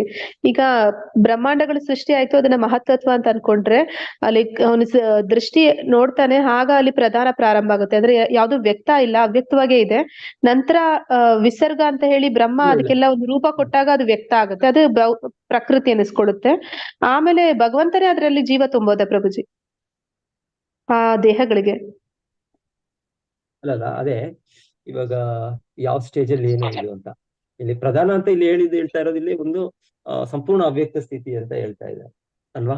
ಸಂಪೂರ್ಣ ಅವ್ಯಕ್ತ ಸ್ಥಿತಿಯಲ್ಲಿ ವಿಭಾಗನೇ ಇಲ್ಲ ಅಂತ ಹೇಳ್ತಾರೆ. ಸೊ ಇದು ಕೂಡ ಅದರಲ್ಲೇ ಸೇರಿರ್ಬೇಕಲ್ವಾ. ಹಾಗೆ ಒಂದು ರೀತಿ ನೋಡಿದ್ರೆ ಯಾವ್ದು ಆ ಗುಳ್ಳೆಗಳ ಮೂಲಕ ಈ ಪ್ರಪಂಚಗಳು ಬರ್ತಾ ಇದೆ ಅಂದ್ರೆ ಇದು ಕೂಡ ಅದೇ ಅಲ್ವಾ. ಆಕ್ಚುಲಿ ಕವರಿಂಗ್ಸ್ ಯೂನಿವರ್ಸ್ ಕೂಡ ಇದು ಕವರಿಂಗ್ಸ್ ಇದೆ. ಇದು ಭೂಮಿ, ನೀರು, ಗಾಳಿಯನ್ನ ಇದೆ. ಒಂದೊಂದೊಂದು 10 ಪಟ್ಟು ಅಂತ ಹೇಳೋದು. ಇದು ಅದು ಬೆಳೆದಾಗಿರ್ಬೋದು ಅದು. ಆದ್ರೆ ಅದ್ರ ಕೂಡ ಅದು ಭೌತಿಕ ಶಕ್ತಿ ಆಯ್ತಲ್ಲ ಅದು ಗುಳ್ಳೆಗಳು. ಸೊ ಈಗ ಪ್ರಧಾನ ಅನ್ನೋದು ಯಾವ ಸ್ಥಿತಿಯಲ್ಲಿ ಇದು ಪ್ರಧಾನ ಅಂತ, ಇದು ಇನ್ನ ಅದು ಅವ್ಯಕ್ತ ಅಂದ್ರೆ ಇನ್ನ ಭಗವಂತ ಶಕ್ತಿ ಭಗವಂತನಲ್ಲಿ ಇದೆ ಅಂತಾನೆ ಏನಾಯ್ತು. ಯಾವಾಗಲೂ ಮೆಟೀರಿಯಲ್ ಎನರ್ಜಿ ಅದು ಭಗವಂತನ ಜೊತೆ ಇದೆ, ನಿತ್ಯವಾಗಿದೆ, ಅವನಲ್ಲಿ ಇದೆ ಶಕ್ತಿ. ಅದಕ್ಕಿಂತಾನೆ ಮೂಲನ ಅಂತ ನನಗೆ ನನ್ನ ಆಲೋಚನೆ. ನನಗೆ ತಪ್ಪಿರ್ಬೋದು, ನಾನು ನೋಡೋಣ, ಕೇಳ್ತೀನಿ. ನಾನು ಇನ್ಯಾರು ಕೇಳ್ಬೇಕು, ಡಿಸ್ಕಸ್ ಮಾಡಿ, ನೀವು ಕೇಳ್ಕೊಂಡು ನೋಡೋಣ. ಧನ್ಯವಾದಗಳು ಪ್ರಭುಜಿ. ಹರೇ ಕೃಷ್ಣ. ಹರೇ ಕೃಷ್ಣ. ಎಲ್ಲ ಭಕ್ತರಿಗೂ ಧನ್ಯವಾದಗಳು. ವಾಂಛಾ ಕಲ್ಪತರುಭ್ಯಶ್ಚ ಕೃಪಾ ಸಿಂಧುಭ್ಯೇವ ಚ ಪತಿತರಾಂ ಪಾವನೇಭ್ಯೋ ವೈಷ್ಣವೇಭ್ಯೋ ನಮೋ ನಮಃ. ಗ್ರಂಥರಾಜ್ ಶ್ರೀಮದ್ ಭಾಗವತಂ ಕೀ ಜಯ. ಕೀ ಜಯ. ಧನ್ಯವಾದಗಳು ಗುರುಜಿ. ಧನ್ಯವಾದಗಳು ಪ್ರಭುಜಿ. ಧನ್ಯವಾದಗಳು ಪ್ರಭುಜಿ. ಹರೇ ಕೃಷ್ಣ. ಹರೇ ಕೃಷ್ಣ ಪ್ರಭುಜಿ. ಧನ್ಯವಾದ.